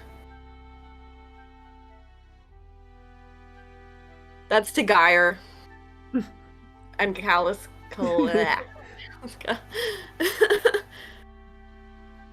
It's up to Geyer. It's his stuff. Oh, he's letting the dice decide. No, I'm quite good, thank you. I will be fine with my rope. Okay, so you want to leave the rope like this, Yes. and anyone could climb in. As you have seen, climbing in is much more difficult than it appears. All right. She'll take a look at Belthus. Are you gonna climb or? Geyer's like, let him try. Unless you have a better idea. I mean, if I can levitate up, can I levitate people down? Let's see why not. Right. Well, Belthus, Unless I'll there's like leave a it up to specific you. spell that's like Featherfall or something like that that would I can use that on myself, but I can't use it on other people. Levitate? Levitate okay. says yourself or another person of up to human size, Yeah, It it can says any float. direction. up to 6 meters in any direction, Sure. after which it lands gently or drops to the ground, you decide. Sure. Yeah, it could definitely be used. Lady Seer, why don't we save that for the way back up? I'll take my tumbles on the way down. And I'll grab the rope. All right, acrobatics I have a with bane on a this. boon. So you have I a have a- boon and a bane. A boon and a bane. So do And they cancel each other out? Is that how that works? yeah, I guess in the way that it works in this game is you can have multiples. Like you can have multiple banes and multiple boons. Like they stack. All right. We'll this test game. it in the system here. Yeah, I'll I put see it. one See if in. it works. I don't know. It might just automatically cancel it out in the system. So. Okay, so yeah, canceled it out, and I failed. do you want to push it? No, I'm All just right. gonna take my fall. All right, you go to fault. Make one acrobatics check This time Also with a bane. Yeah, it would be just with a bane this time. You wouldn't get the boon because you're off the rope now. Question, Michael. Yes. Can I sleight of hand try to catch him? Here's what I will say. You can make an attempt to catch him. I'm going to say... I probably wouldn't be sleight of hand. Like a grapple or something? Or... You want evade? Yeah. Cast levitate on you. Let's do evade, and if you fail, though, you're probably going to take damage too. Here we go. Oh, Failed. Oh. Did you make your second acrobatics check already, Belthus? Yeah, and I failed. All right, and you failed. So here's what's going to happen. So Belthus, you're going to take 2 points of 2d6 damage. 8 points of falling damage that your armor does not help you with. Whoa. As you slam to the ground. And Conry, you take 5 points of damage that your armor can protect from because you're getting elbowed by a massive armored figure as you're trying to catch him. I thought Belthus had 2 acrobatics rolls from the rope. It was all included in one roll, I believe. Yeah. Because it canceled it out because of his boons and banes. And then he rolled the 19 to see if he could try to not land awkwardly, and he did. 5 damage. So you guys are slammed down. You catch him, but he like drives you to the ground, and you feel all this pressure and impact come from the heavy armor. The shield kind of jabs you into the gut a little bit. My hero.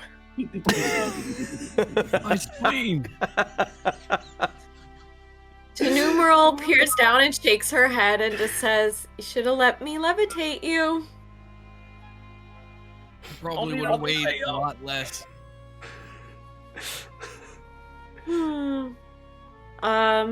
So she will just cast slow fall and land light as a feather, no matter the height. Nice.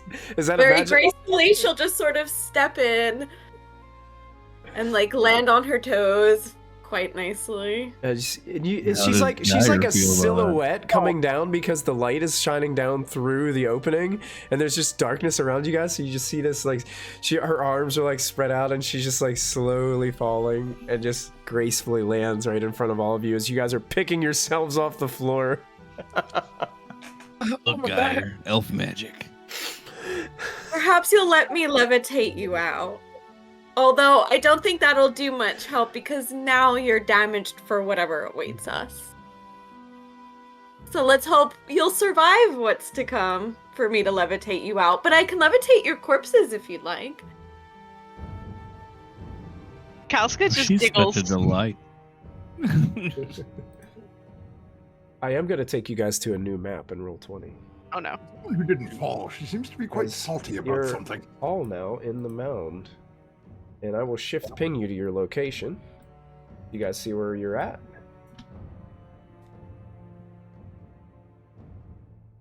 And I will show our friends on Twitch and YouTube where you guys are. You guys are in the Riddermound. Already went reckless and broke formation. Oh, Patrick, run away. So the light that you see is the light that's just being cast down from the top.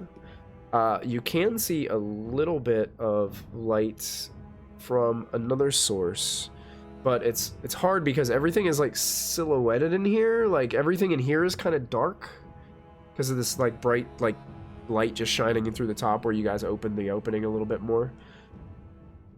So without having like a light source to kind of illuminate the area around here, it's kind of hard to see details.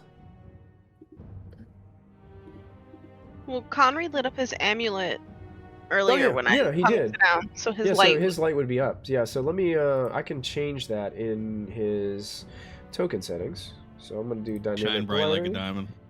diamond. Token emits bright light for 10 meters, so that's 30 feet. That's bright. Can you guys see the light now? Yep. Nice. Sweet Jesus. Yes. Yep. So you can actually, the whole room is illuminated by your amulet, and you can see around you. There is a dome-shaped chamber with a floor of beaten earth.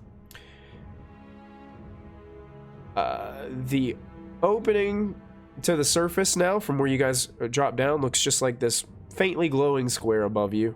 In the north wall is a set of double oak doors with iron fittings.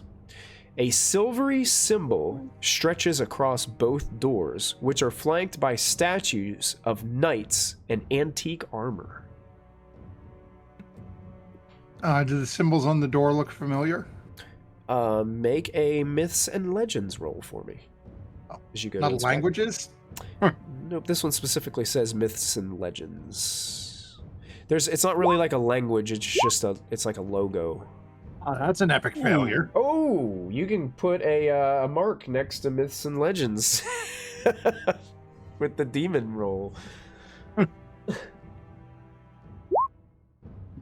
I'll also roll for that just because. Was that Conry? Were you rolling for that Oh yeah. as well? Okay. Yeah, and I failed. Okay, and that's a fail. Oh! I also got a 1 on my little dragon dice. Oh, both of you with dragons. Go ahead and put a mark next to myths and legends. You guys both immediately identify this door. Looking at it, it looks more like a stylized crown, and it seems to be some kind of representation of the mighty dragon worshipping kingdom that once ruled the Misty Vale. MG, I think you're on the wrong computer. Yeah, tell me about it. Yeah. Trade next time. You also notice, as you guys get closer to the door, that the oak doors are slightly ajar. So they're kind of open. Do we hear anything coming from the other side? You do hear something. What you hear... At first, you're not really sure, but then you start to kind of listen closely, and you start to hear what sounds to be something like heavy dragging footsteps, and the rattling of chainmail in the distance. You hear loud thuds of something large and metal is hitting something and scratching or scraping across the floor or wall. Somewhere beyond this door, there's something moving or lurking or clanging, or you're not really sure, but it sounds distant. Just gonna sidle myself back around Belthus. Okay. Please, lead on. All right. Kalska will actually, before this can go forward, she's gonna scoot up and try to sneak and poke her head just a little bit around the door to see what she can see, because she's quieter than Belthus. Okay, looking in the doorway, you can see beyond it, and you can see I think you can see past this doorway in your map, right? Yep. So you can see there's an intersection in front of you, and seems to be another round chamber beyond the intersection that goes to east and west. Are you seeing that on your map right here? We just see like a longer hallway. Do you see this area, or is it all black? Yeah, for you? we can see the area, but we'd have to go in to be able to see if there's anything on the side. Yeah. So It's only 2 squares wide for us. Yeah, it's only 2 squares. Yeah, so it's only 2 meters or 4 meters, I guess. So yeah, looking through there, you can see there is what looks to be a body laying on the floor in the middle of that intersection.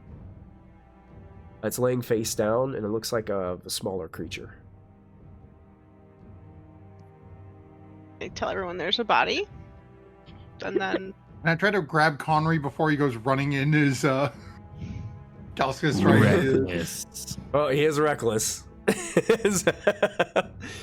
So Connie, you just kind of like push past Kalsika. She's sneaking through the door. Yeah, I'd say I'd hear, or I'd probably notice the body and go try to help. Okay. You get up to the body and you immediately smell a terrible rotting stench. This creature has been killed and has been dead for not a long time, but maybe like a day or two from the judgment of the smell. I pull out my bandages. No, I'm kidding. Dagger looks over at Kalsk and just goes, "Please remind me when I'm back to the cart to take one of the leashes from the dogs." My ears perk up. Okay, Mr. Geyer. Kalska's going to loot the body. Okay. Through it. You are looking through. First of all, you kind of have to move the body a little bit to kind of reach through pockets and things like that. This body is severely mangled. But Can I tell what from mangled from what? Is it like claw marks or like weapon marks? it looks like piercing wounds and bludgeoning, severe bludgeoning and piercing wounds Okay. all over it. I'll tell everybody that as I roll it and then search the pockets. Yeah, you do find a goblin. I think they were using short swords when they fought you guys before. Short swords and short bows. The goblin short swords and short bows. Does have a set of like pretty stingy leather armor that's wearing that you could take off of it. Nothing else in its pockets? No gold, no silver, no nothing? After looking into its pockets a little bit deeper, you find that there is what looks to be like a curved dagger. And it looks like from first glance, it looks as if the blade is coated with some kind of oil or liquid of some type. I will take that dagger and put it away carefully. Okay, sure. After she tells us that the body's been pierced and bludgeoned, Henry just kind of looks around and says, "This man has been murdered." By who? Mystery is afoot. This is a goblin, right, Michael? It is, yes. Okay. So, while Conry's worried about murder, Kalska is just completely unconcerned because it's a goblin. And since they fought us last time, she's like, eh. She stands up and pockets all the things that she got, and again, very carefully puts that coated blade away. Okay. You guys can see that the hallways lead to the east and west, and then seem to kind of disappear out of the darkness of where the light reaches from the amulet. In front of you is what looks to be some type of small room with a floor of beaten earth. There's a flickering light of a torch that streams through black iron portcullis in the far wall. There's two mummified guards with rusty chainmail and long spears that flank the barred gate. So that's like a metal iron portcullis. So it's like prison doors, basically, that lead off into another room that seems to have light within it. Flickering torchlight seems to be coming from that chamber. And I wrestle the spear out of his hand. Yes. As you pull the spear out of this guard's hand, it starts to crumple and fall apart. The spear is intact, but you pull the spear out and the hands almost like break off of the mummified guard, and then the rusty chainmail seems to just dissolve almost into dust and little shards as it just crumples to the ground into a pile of just dust. But you do have a what is considered a long spear now that you can add to your inventory. What is wrong with you? What if this is... I'm thinking about the profit of selling an antique spear that was once owned by a famous warrior that whoever I sell it to doesn't know that I'm lying. How do you know if you're lying? I'll try to sleep better at night.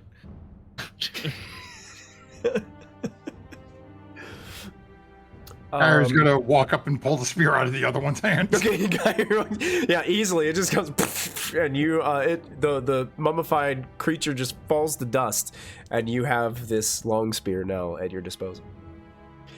Now, I do believe if you guys check the rules on long spears, I do think they require 2 hands, and they might be heavier than a normal weapon. They do have reach, but you guys can pull it up in the rule book and check out the rules for it. Kyra's just looking at the portcullis. Oh, yeah.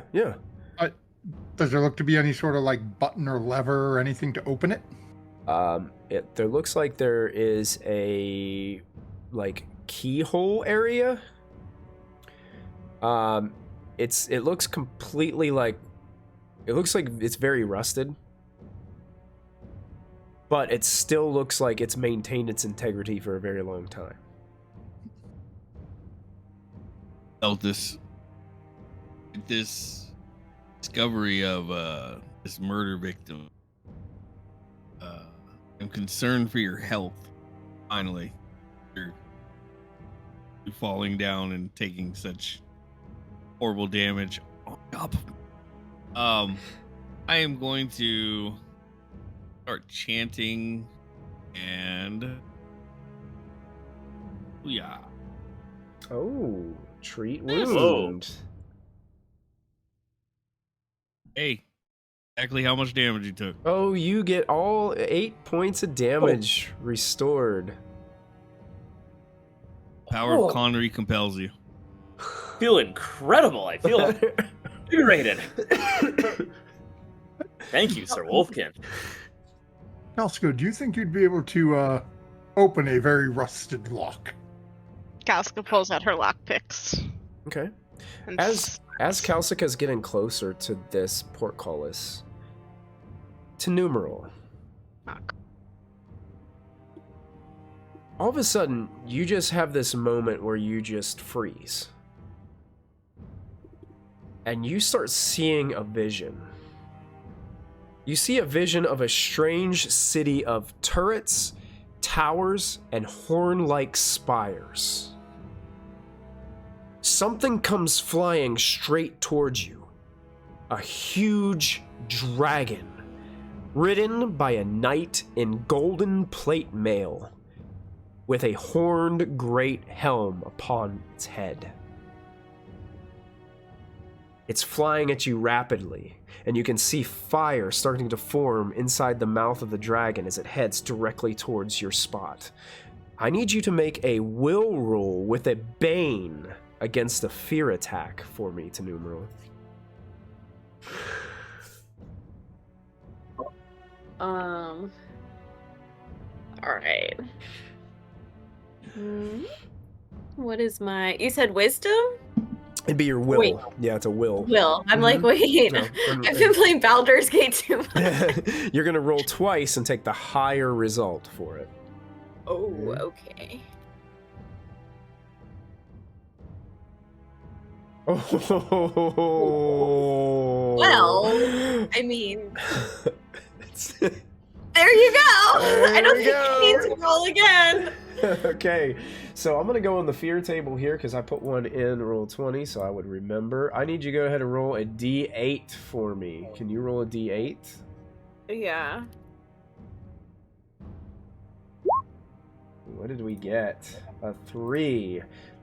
Panting, the intense fear leaves you out of breath and makes you exhausted. All right. And at that moment, as Kalsika's getting closer, you guys all notice, like, Tenumeral go into this state of she just stops, and now all of a sudden she's starting to breathe heavily. Yeah, I would say I maybe like float a little, and my eyes sort of roll back the way they did before when I used my Farsight. But the difference this time is instead of them just rolling back and they're being white, there's like black in my eyes. So that would be what's occurring while I'm having this vision. Leaning over to Beltis, she's doing it again. Kalska's not seeing this. What's wrong with it? What? It's that elf magic. Yeah, I could bloody well see that. I'm The eyes going to look- take the spear and swing it like a club and just be like, Mr. Geyer! Kalsika kind of grabs the spear. Kalsika, I will say this: as you're getting closer to this lock, Mm-hmm. you have lockpicks. Yes, I do. Okay, you're not even gonna roll for this, because as you start to put your lockpicks in here, you realize that this thing is rusted so bad that the tumblers in this, or the locking mechanism, won't even move. Ooh. You don't think you can pick this lock. But since you're close to the portcullis, I will tell you this. In the chamber beyond, as you're catching a glance over the lock, you can see in front of you there is a small room with an oak table in the middle and burning torches on the walls. There appears to be a mummified woman in gilded chainmail sitting at the far end of the table. She has her hands kind of clenched on what looks to be a dust-covered warhammer upon the table that seems to have smooth gemstones embedded in the pommel. Behind her, there's an iron-fitted oak door that bears an ancient symbol that appears to be glittering in silver. That's what you can see as you're kind of closer to that portcullis beyond. Good news, bad news. What do we want first, Mr. Geyer? let's have the good news. Good news. Treasure over there. That is Lots very of good shinies. news. The money hairs on the back of my neck are standing. Bad the news, duck is though. starting to drool. Bad news. This door is so messed up. And so old. And she's like has her lockpicks in. And Geyer's seen Kalsika pick a couple locks already at this point, probably. Probably, yeah. And she like wiggles them and there's not even a little sound. It's not gonna move. Or I'll break my picks and then we'll never get to steal anything like this ever again. And she looks up at him like, I don't want to break my lockpicks. She No, puts them there away. are other hallways we can go as soon as Black Eyes, the Devil Mage, stops floating around. Since we can't go this way, Kalsika stops. She goes, wait a minute. And she turns around and looks at everybody. Wait, guys. If we can't go forward, and this is locked shut,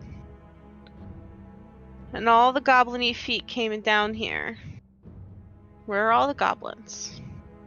There was the two And then I hallways. point to on the either dead side. body on the ground. Yeah, There's there's one. one. I thought there were two.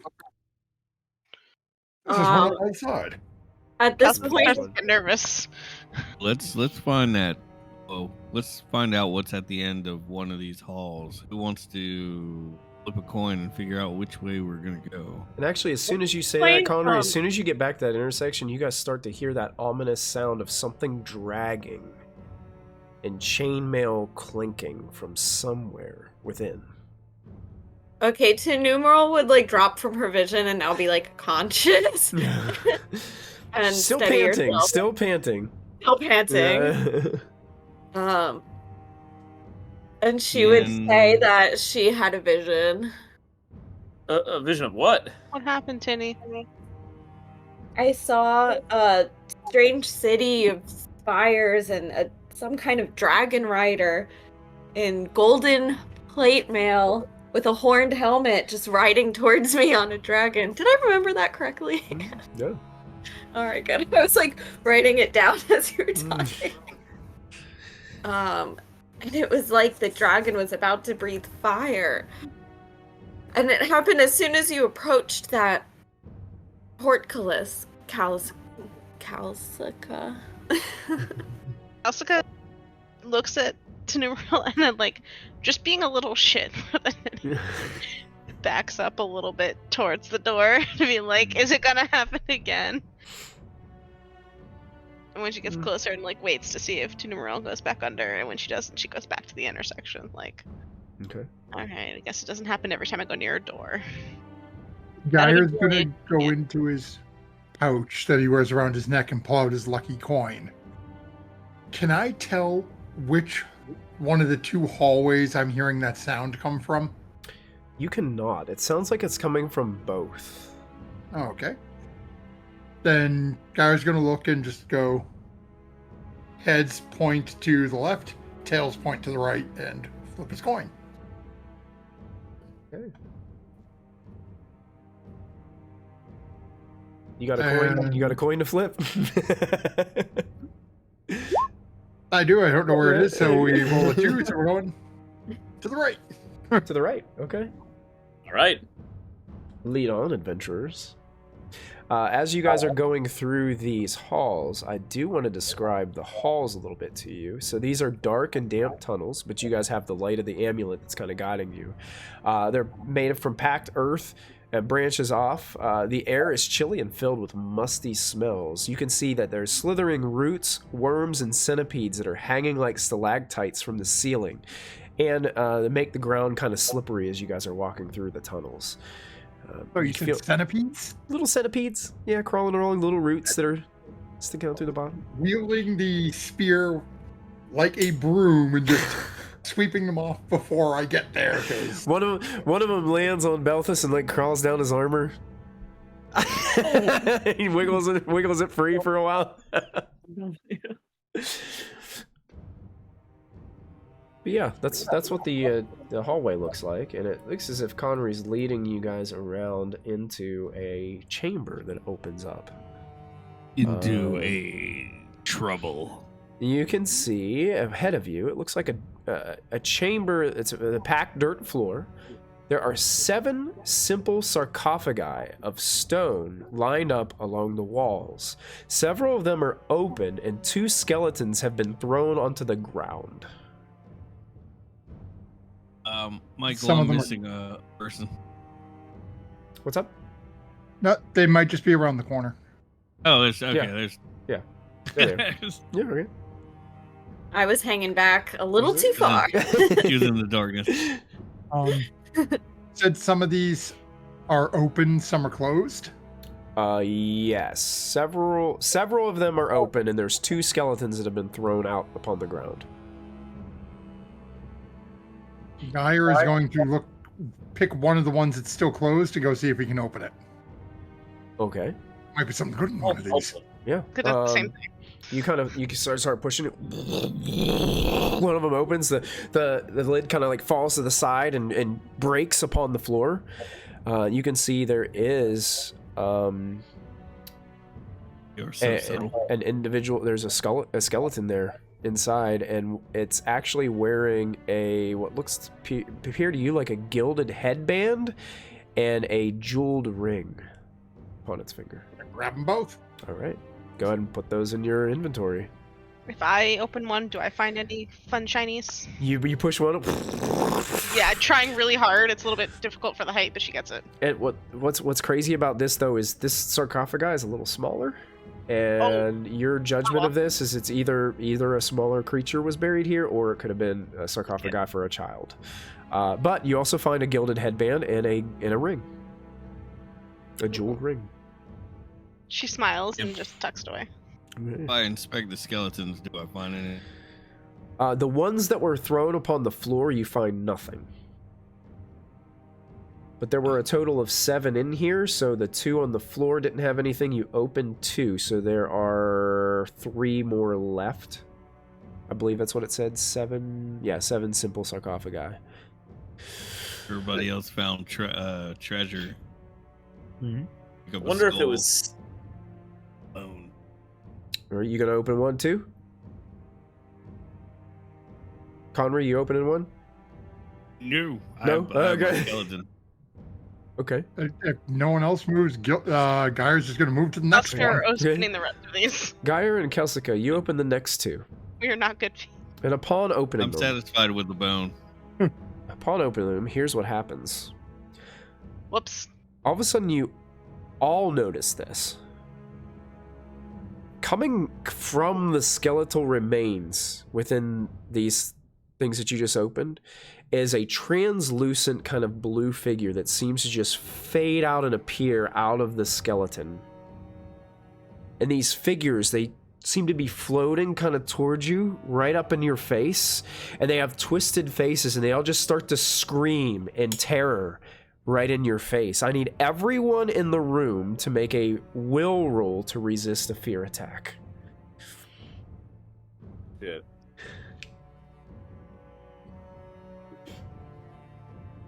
Oh, is that another demon? Oh God. Okay. Great. Hooray!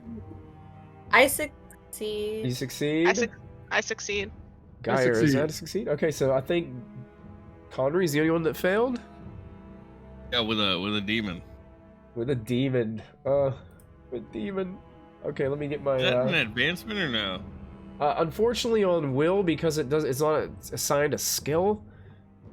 That was one of the flaws that somebody pointed out on one of the forums, is if you roll a demon on one of these checks, it doesn't really benefit you. But let's roll a d8 and see what happens to poor Connery as this happens. A 5. You scream. You scream in horror, which causes all player characters who hear the sound to immediately suffer a fear attack as well. I'm gonna roll that doesn't happen, because you guys already made a fear attack for this instance. So No yeah, double jeopardy. yeah, we're not gonna double dip in that. So you guys all see this, and most of you are able to keep your wits, but Connery just screams out this massive howl.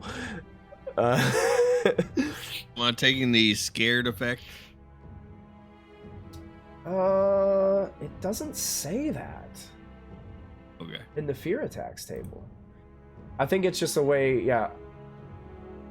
It just says each person makes a fear attack as well. So I'm just going to say it just startles you and you scream out, causing a bunch of noise. Alright. Well, at least if it didn't know where we were, it does now. And you guys also see there's a gilded headband as these I was gonna figures say, what else fade do we away, find? and another jeweled ring on each. We should take everything that we find. Yep. Is there just headbands and rings and all of these? Yes, all of the left. So there would be 5 headbands and 5 jeweled rings. If within, as you guys are opening every sarcophagus and letting the lids crash to the floor and dust flies everywhere and skeletal remains seem to you pulling gilded headbands off and the skull falls out onto the floor and Messing with the rolls. skulls. I'm not doing that. Well, to get the She- headband off, you'd have to grab it. Gentle, gentle. Castle can climb on top of the things and pull them off carefully. It's fine. She's a grave robber, not a grave defiler. It's fine. It's a fine line. Are you putting yours in your inventory, or are we putting them all in the card inventory? I don't know what Calcica's plan I'll is. put one in my inventory, and then the rest can go in the cart. She Oh, trusts. okay. She trusts Skyer to hold on to things. One thing that you did notice, they're kind of rotted and not in greatest shape, but it looks like these individuals were buried or they were dressed in some kind of beautiful ceremonial garments. I shouldn't, in general, and I don't know if this is something we could tell in this world. The one that was a smaller sarcophagus. Mm-hmm. Can I tell if that was a child or a halfling or a smaller humanoid like me? You're knowing what you guys know about the rumors of this place. It Mhm. was probably the family Probably the family. of this dragon warrior. With that lore being told to us, is there a sarcophagus in this room that is more ornate than the others? Or marked in any special way around it? No, these all seem to be pretty simple sarcophagi. Okay. Yeah. You guys can still hear that sound. Sounds like the thumping of Is it large closer or footsteps. farther? See, everywhere you go in here, it almost seems like Everywhere. it's the same distance away. It doesn't get any closer. It doesn't get any farther away.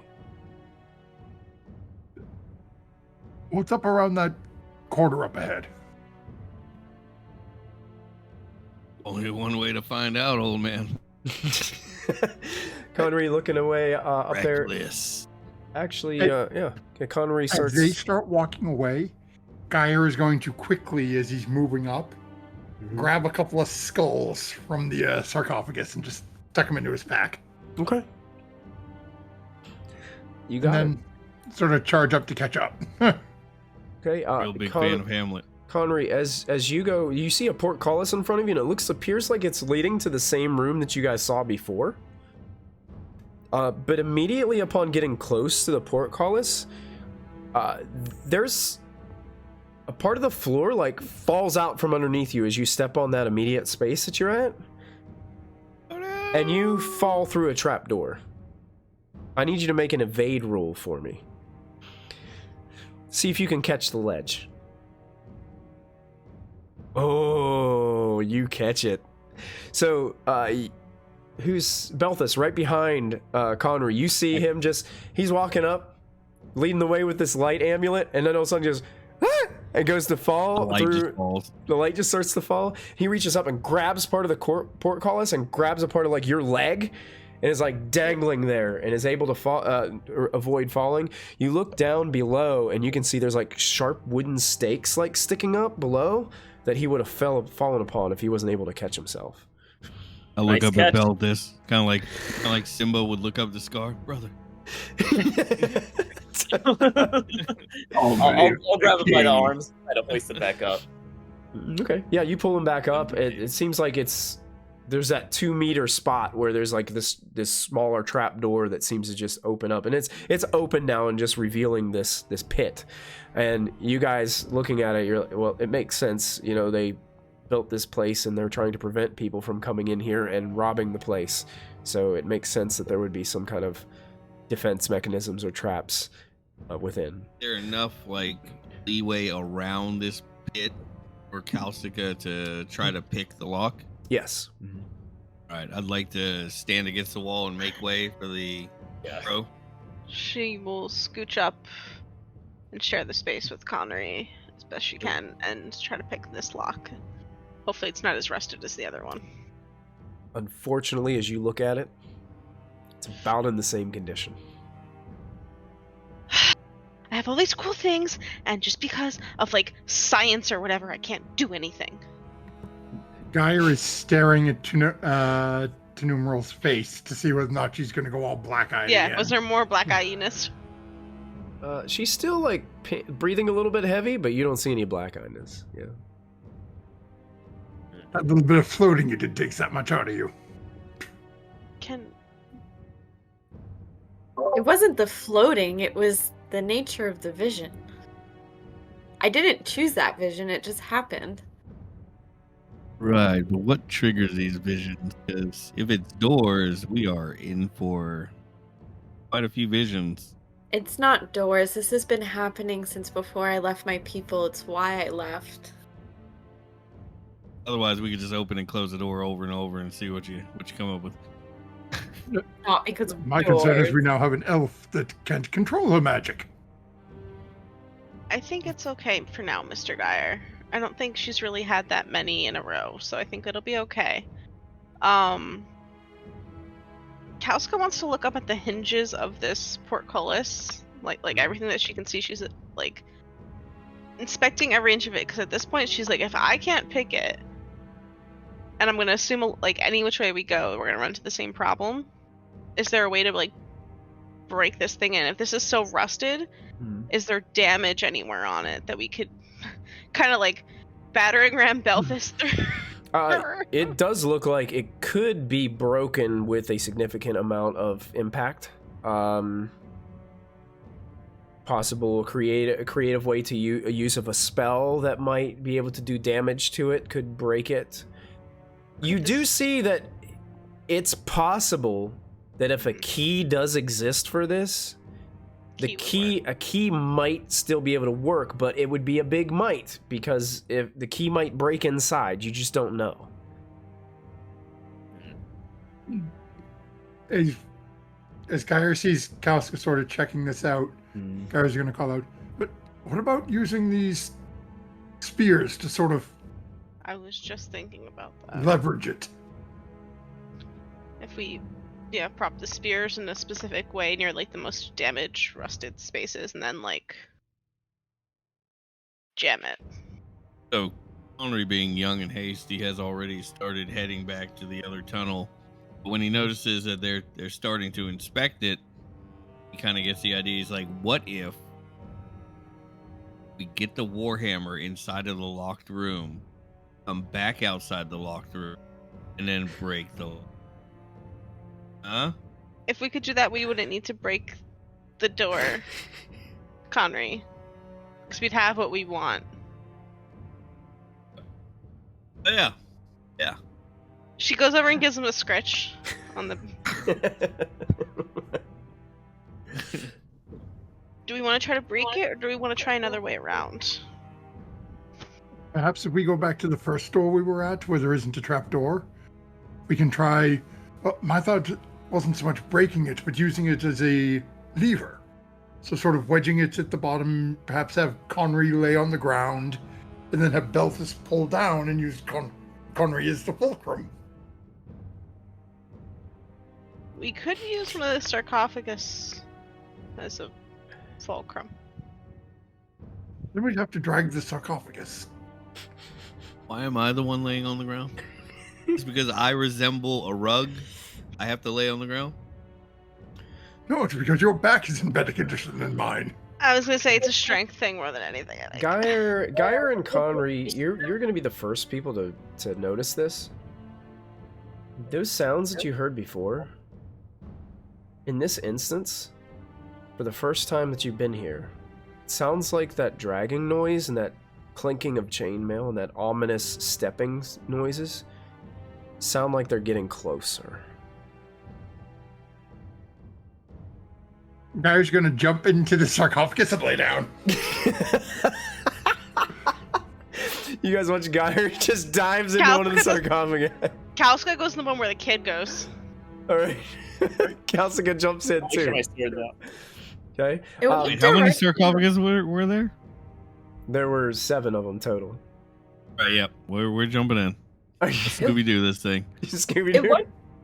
In what direction do we hear the sound coming from? Actually, to numeral, as you guys are kind of running around this corner to try to get into these locations, something starts coming around the bend from the hallway that you guys were at. And I'll The show one you we were just in, or the one that we were initially in to get? the one that you were here? initially in to get here. And I'm Okay. going to show you what appears down here as it comes around the corner. And I'm going to put So it Connery on the token jumps into layer. the sarcophagus, but he forgets to turn off his light, so it's just a big glowing sarcophagus. And I will show you guys what you see. What the heck? As you see this coming around the corner. It appears to be a massive warrior, an antique plate mail with a horn great helm.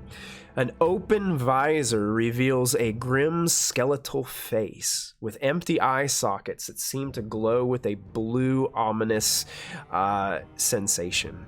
The scraping metal noises and the clanginess of this heavily armored undead creature seems to just get louder and louder as he just marches into the room and looks upon those of you that are just running desperately to some of the sarcophagi, and he looks about the room.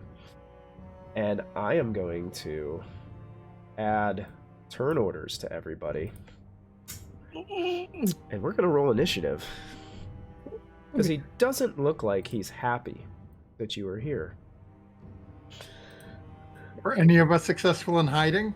I will allow Geyer and Kalsika to try a sneaking roll.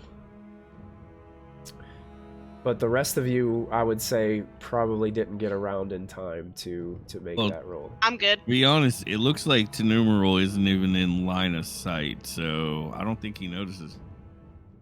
I'm like in Timber's around the other corner, so she's probably safe. Turn to everybody here. Oh, wait, what happened? It's broke. Hey, we all got zeros. That doesn't make Oh. any sense. Let me clean that Nobody- out. That's- Did you not select the tokens? I did. I selected everybody. Oh. It was weird. It added so many. It added multiples of everybody. Let me try again. Okay, that's better. Yeah, that's what we wanted.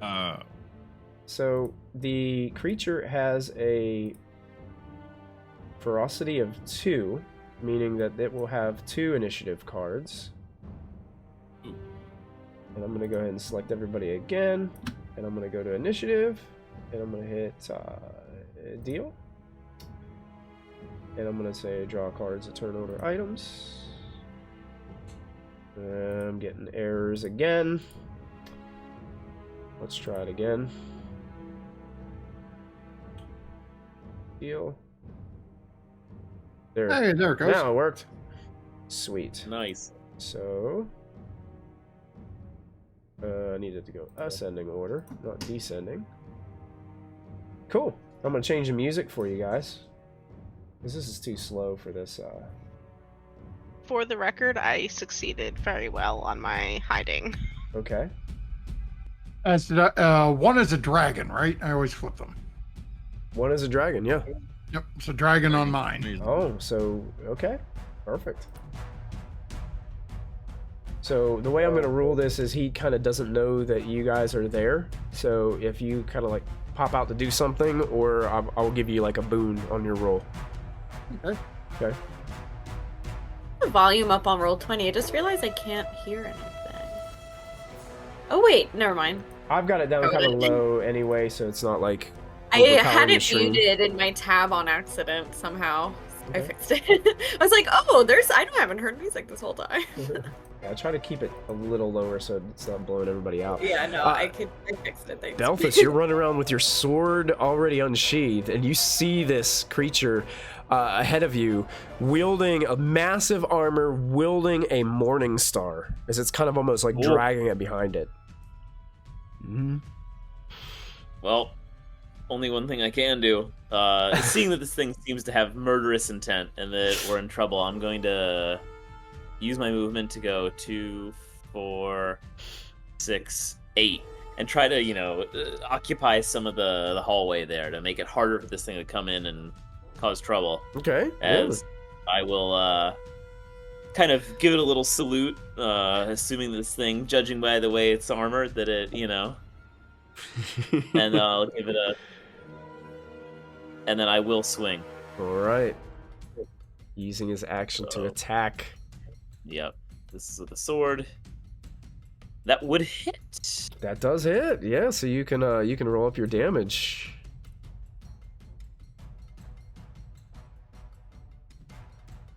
Oh, I guess I should have initially just clicked those item itself, but 6 damage? 6 damage. You attack with the sword, and as you hit successfully, but you see just sparks fly off the front of its chest. You hit, but you don't think you broke through its armor. I'm gonna give it this look like, you're like me! Yeah! And I'll say that out loud so the others can kind of hear what I've observed here, and turn. It's turn. So I'm gonna see what it does. I'm gonna roll a d6, and it will do a 3, which is called Hand of the Dead. So he looks towards you, Belfus, and raises a hand towards you. Open hand directly towards you. And you are thrown 2d4 meters away. As all of a sudden this pulse of some kind of magical, mysterious energy just bursts out in front of you. And you already used your action, so... Yeah, I can't react. So 4 meters, you fly back 2 squares and land prone. And the attack inflicts the same amount of damage and cannot be dodged. So you take 4 points of damage. It does not say that armor doesn't count for this, so your armor probably soaks it. Okay. So you guys watch Belfus get thrown back by all of a sudden this burst of some kind of strange energy, and you hear ding, ding, ding, ding as he rolls backwards. Nice hit! And turn. And it uses its movement to step closer into the room. Conry, you're up.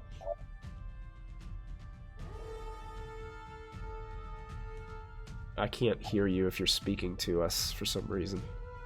Oh no, I had my microphone There you muted. go. So, like I was saying, I apologize ahead of time.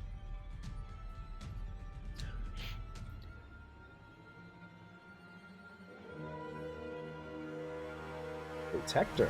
I don't know why it says 0. Oh, it's because it's a general spell, not a dynamism. I guess that would go by intellect. It would be. It would. Spells fall. General still uses your primary spellcasting ability. Okay, so that'll be 9 out of 12. So that's a successful cast. Went ahead and spent the extra willpower to cast that at 3rd rank. Okay.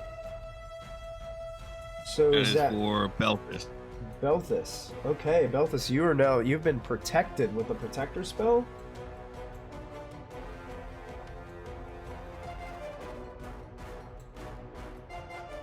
Each power level reduces the number of dice rolled for damage by 1. Awesome. That's only for magical damage. Only magical So if it's damage. like a magic Okay. attack or anything like that. Got it. Sweet. Yeah. So, what would that look like? Does he like illuminate for a minute, like kind of like a mage armor type thing, or? Yeah, I would say it's like if you sat up straight, it's like the shimmer of your mage armor shirt. Okay. Yeah. Cascading over him. That blue shimmer. There you go. There you go. Nice. Cool. And would you like to move? No, I'll stay in the fray. Okay. You got it. That brings us to Calcica. Ugh.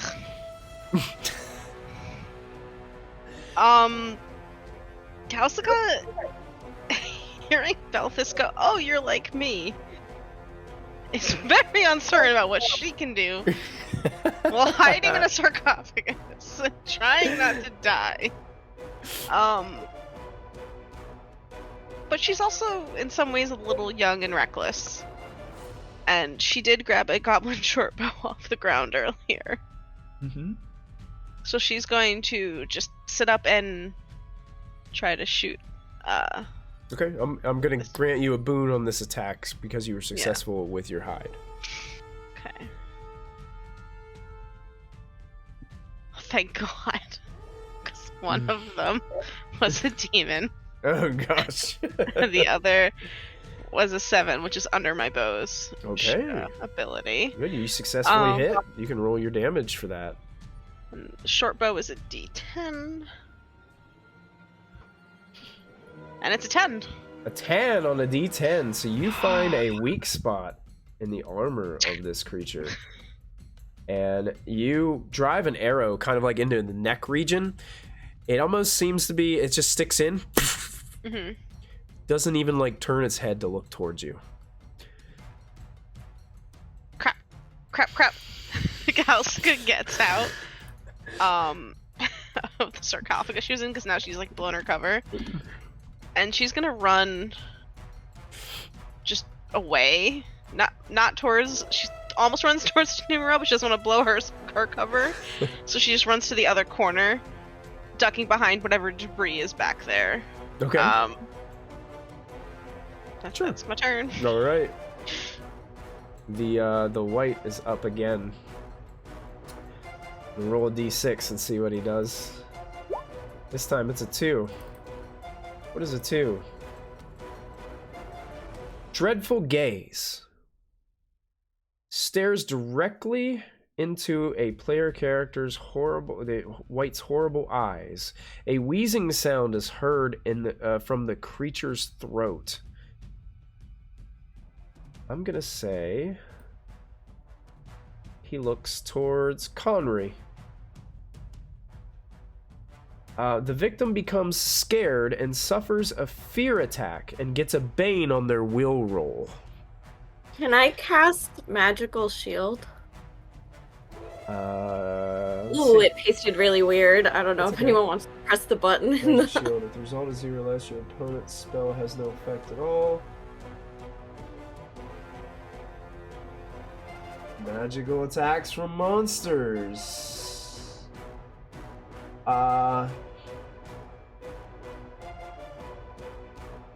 Instant, you interfere with spellcast. This spell is a reaction and breaks the initiative order of combat, but does not replace your action in the round. Wow. Yeah. You can Right? use Magic Shield. Absolutely. So, to Numeral being able to kind of peek around the corner, seeing this happen, Connery, all of a sudden, like, for some reason, you start to get drawn into this gaze of this creature, but then all of a sudden the blueness of the eyes seem to blacken and draw you away.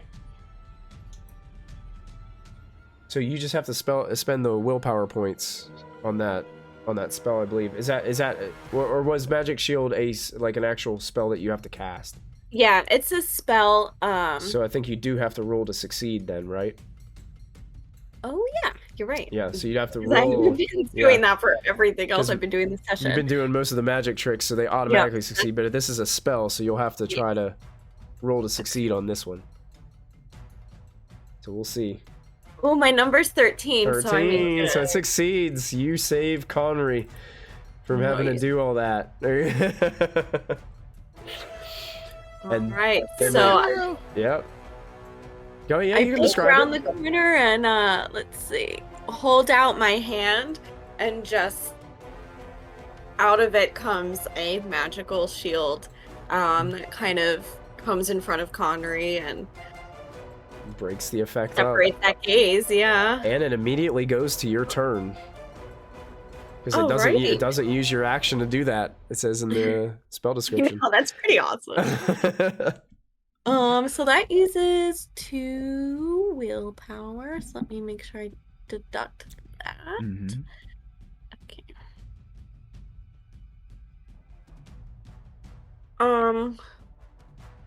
I can't see this monster because of where I'm standing. Well, you I can- you peeked around the corner, so you know he's there. Maybe- Belthus is on the ground, like in front of him, and Okay, now I can see. It was literally cut off. I could only see like half of Belthus. That was like the piece towards Gyre. Okay, so now I can see a little bit. All right, so it's pretty close. I feel like I don't know if I can do anything else helpful right now. I guess I could try to throw my knife. you could. Theoretically, but then I have to waste spell slots doing fetch to get it back. What if, like, can I set up like a reaction as an action? Like, if attacked by something, I cast something? I'm pretty sure you can in this game. Okay. If you go to actions, I'm pretty sure there's actions that allow you to You muted, Dave? hold.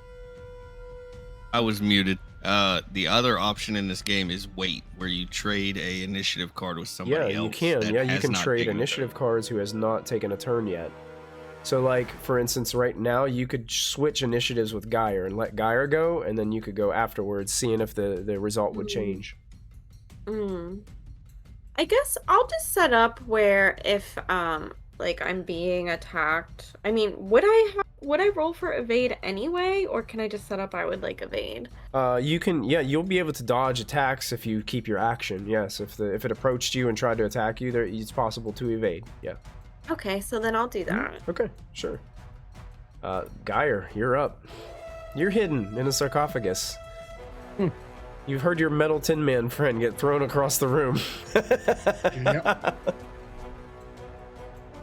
So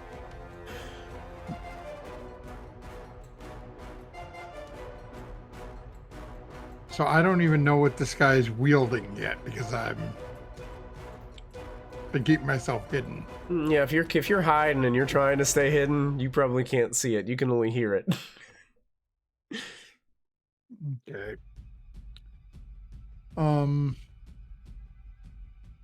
Yeah, so Gyre's gonna pop up and realizing that I heard Calcica pop up and then heard her little pitter-patter feet running past. Oh yeah. Gyre's gonna step up and do something to help her out. So Gyre's gonna pop up and enter the fray to try to help out and keep Calcica safe. Okay. So I'm Pop out gonna and rush up. pull out my knife. Okay. And because it's a piercing weapon, I'm going to try to find a weak spot on this person. That gives you a bane on the roll, right? Yep. Okay. Now, you said, do I still have the boon you mentioned before from being hidden, or no? Yeah, so you'll have I'm a bane and a boon. I don't... okay, so I go 1 bane and 1 boon Yeah, up top. Yeah, I think that's how that works on that character sheet. Pretty sure. Okay. Because like I said, you can have multiples in this game. And... nope. Oh, Wait, did that work right? I can't tell if it worked. I can't tell either. I'm not really sure what I'm looking at All right. as far as Give me a second, calculation. I'm just going to go... what happens if I just do this? Okay. So that rolls 2d20, keep lowest 1. That works. That one worked. Bane. Roll 2d20, keep highest 1 works.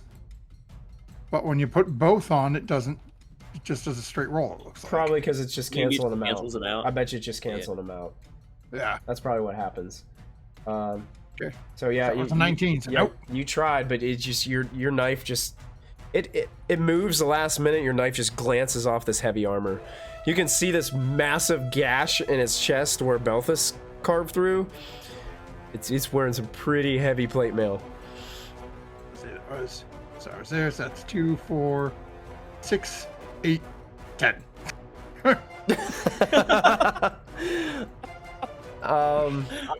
You will have to make an evade roll to move out of his range. Where did my character sheet go? Evade. Okay. Evade. Oh! Oh no! That's a demon. Advancement, though, right? Advancement. Put a If I mark on there. survive. Put a mark on there. Let's see what happens. A 3. Oh, he puts his hand out. And he does that pulse again. Right.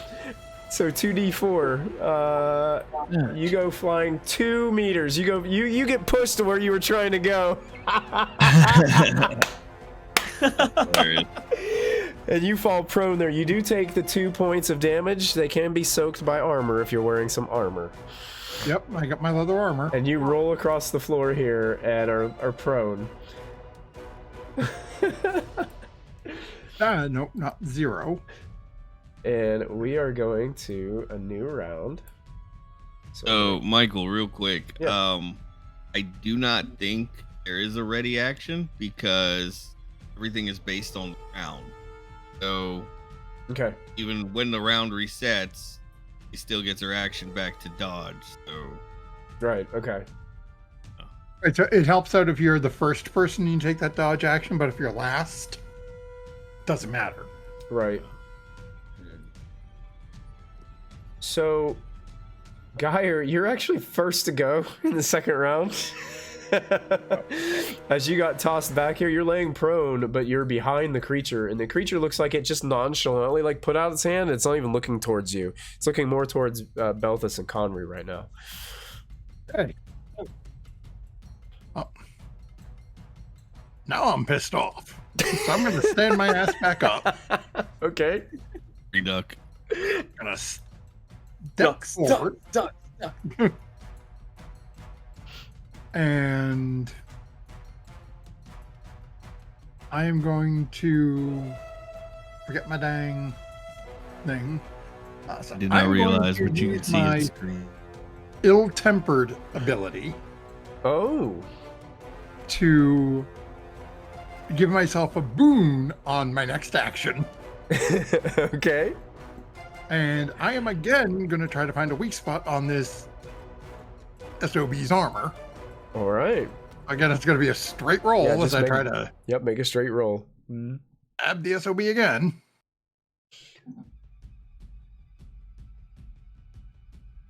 That's gonna And that do will it. hit. Nice. So weak spot it means armor doesn't have any effect, correct? Armor has no effect on it. No effect, and you rolled an 8 on your damage. So just going to come in behind, find that little spot in by where the helmet and the head meets, and just go right into the back of the spine. Excellent. Yeah, you drive this knife in, and it definitely turns its head at this as the knife is driven in. You kind of pull it out, it turns around and looks towards you. You definitely think that you did damage to it, but it's still standing there looming over you. I'm gonna back up and try to turn the corner. Okay, you gotta if you're leaving his range, you gotta make another evade roll. So let me get rid of my Bane and Boom thing here first. Come on, make it this time. Nope. No. You can push it. Yep. Yeah, let's push it. You gonna push it? Okay. Yep. You have to take a Gambling, condition. man. Yep. Oh, that succeeds, but you'll have to pick a condition. Yep. You know what? Don't tell him. Just getting a little afraid at this point. Starting to get afraid? Okay. Yeah. Yeah. So you Ducking around the corner. Ducking around the corner in fear. Yeah, you're able to escape, but not without that fear kind of creeping up inside you. Just so everyone is aware, Geyer is currently exhausted, angry, and afraid. Geyer's got 3 conditions already. Oh no. The white goes. The white actually sees Geyer disappear and then just turns his head and looks down towards Belthus. Sees Belthus kind of like trying to regroup and grab his weapon. The white starts to almost do what Numeral did before. It just slightly lifts off the ground and starts to just drift towards you, Belthus. And then right immediately before it gets close enough to like impact you, it starts to fade and get translucent, almost going ethereal. And you see this mystic face expression come right up against you and go and then disappear into you and then into the floor. You feel this chilling sensation like all over you, and then the white is just gone.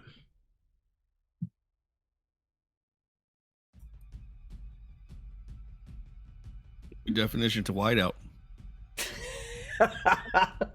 Belthus, you good? Kalska says we're behind like piles of junk. Sorry. See, now you're just encouraging it. You did this. You But did you're this. He may be possessed. I saw Yeah, it go into that's him. what I'm concerned about.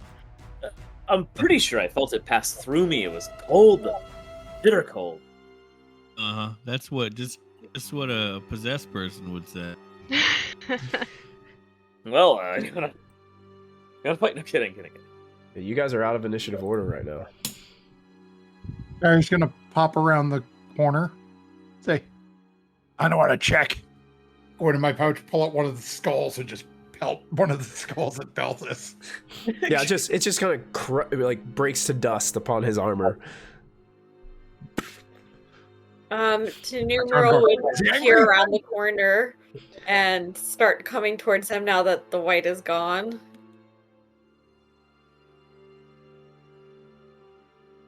I wonder why it left as soon as it arrived. Where'd he go? Maybe we're not the ones it really wants. Did I For the scare him off record, and I stab Michael, it in the neck? Yeah, that was it, Mr. Geyer. You did it. It was a fearsome blow. It's impressive. I'll stand there, knife held out.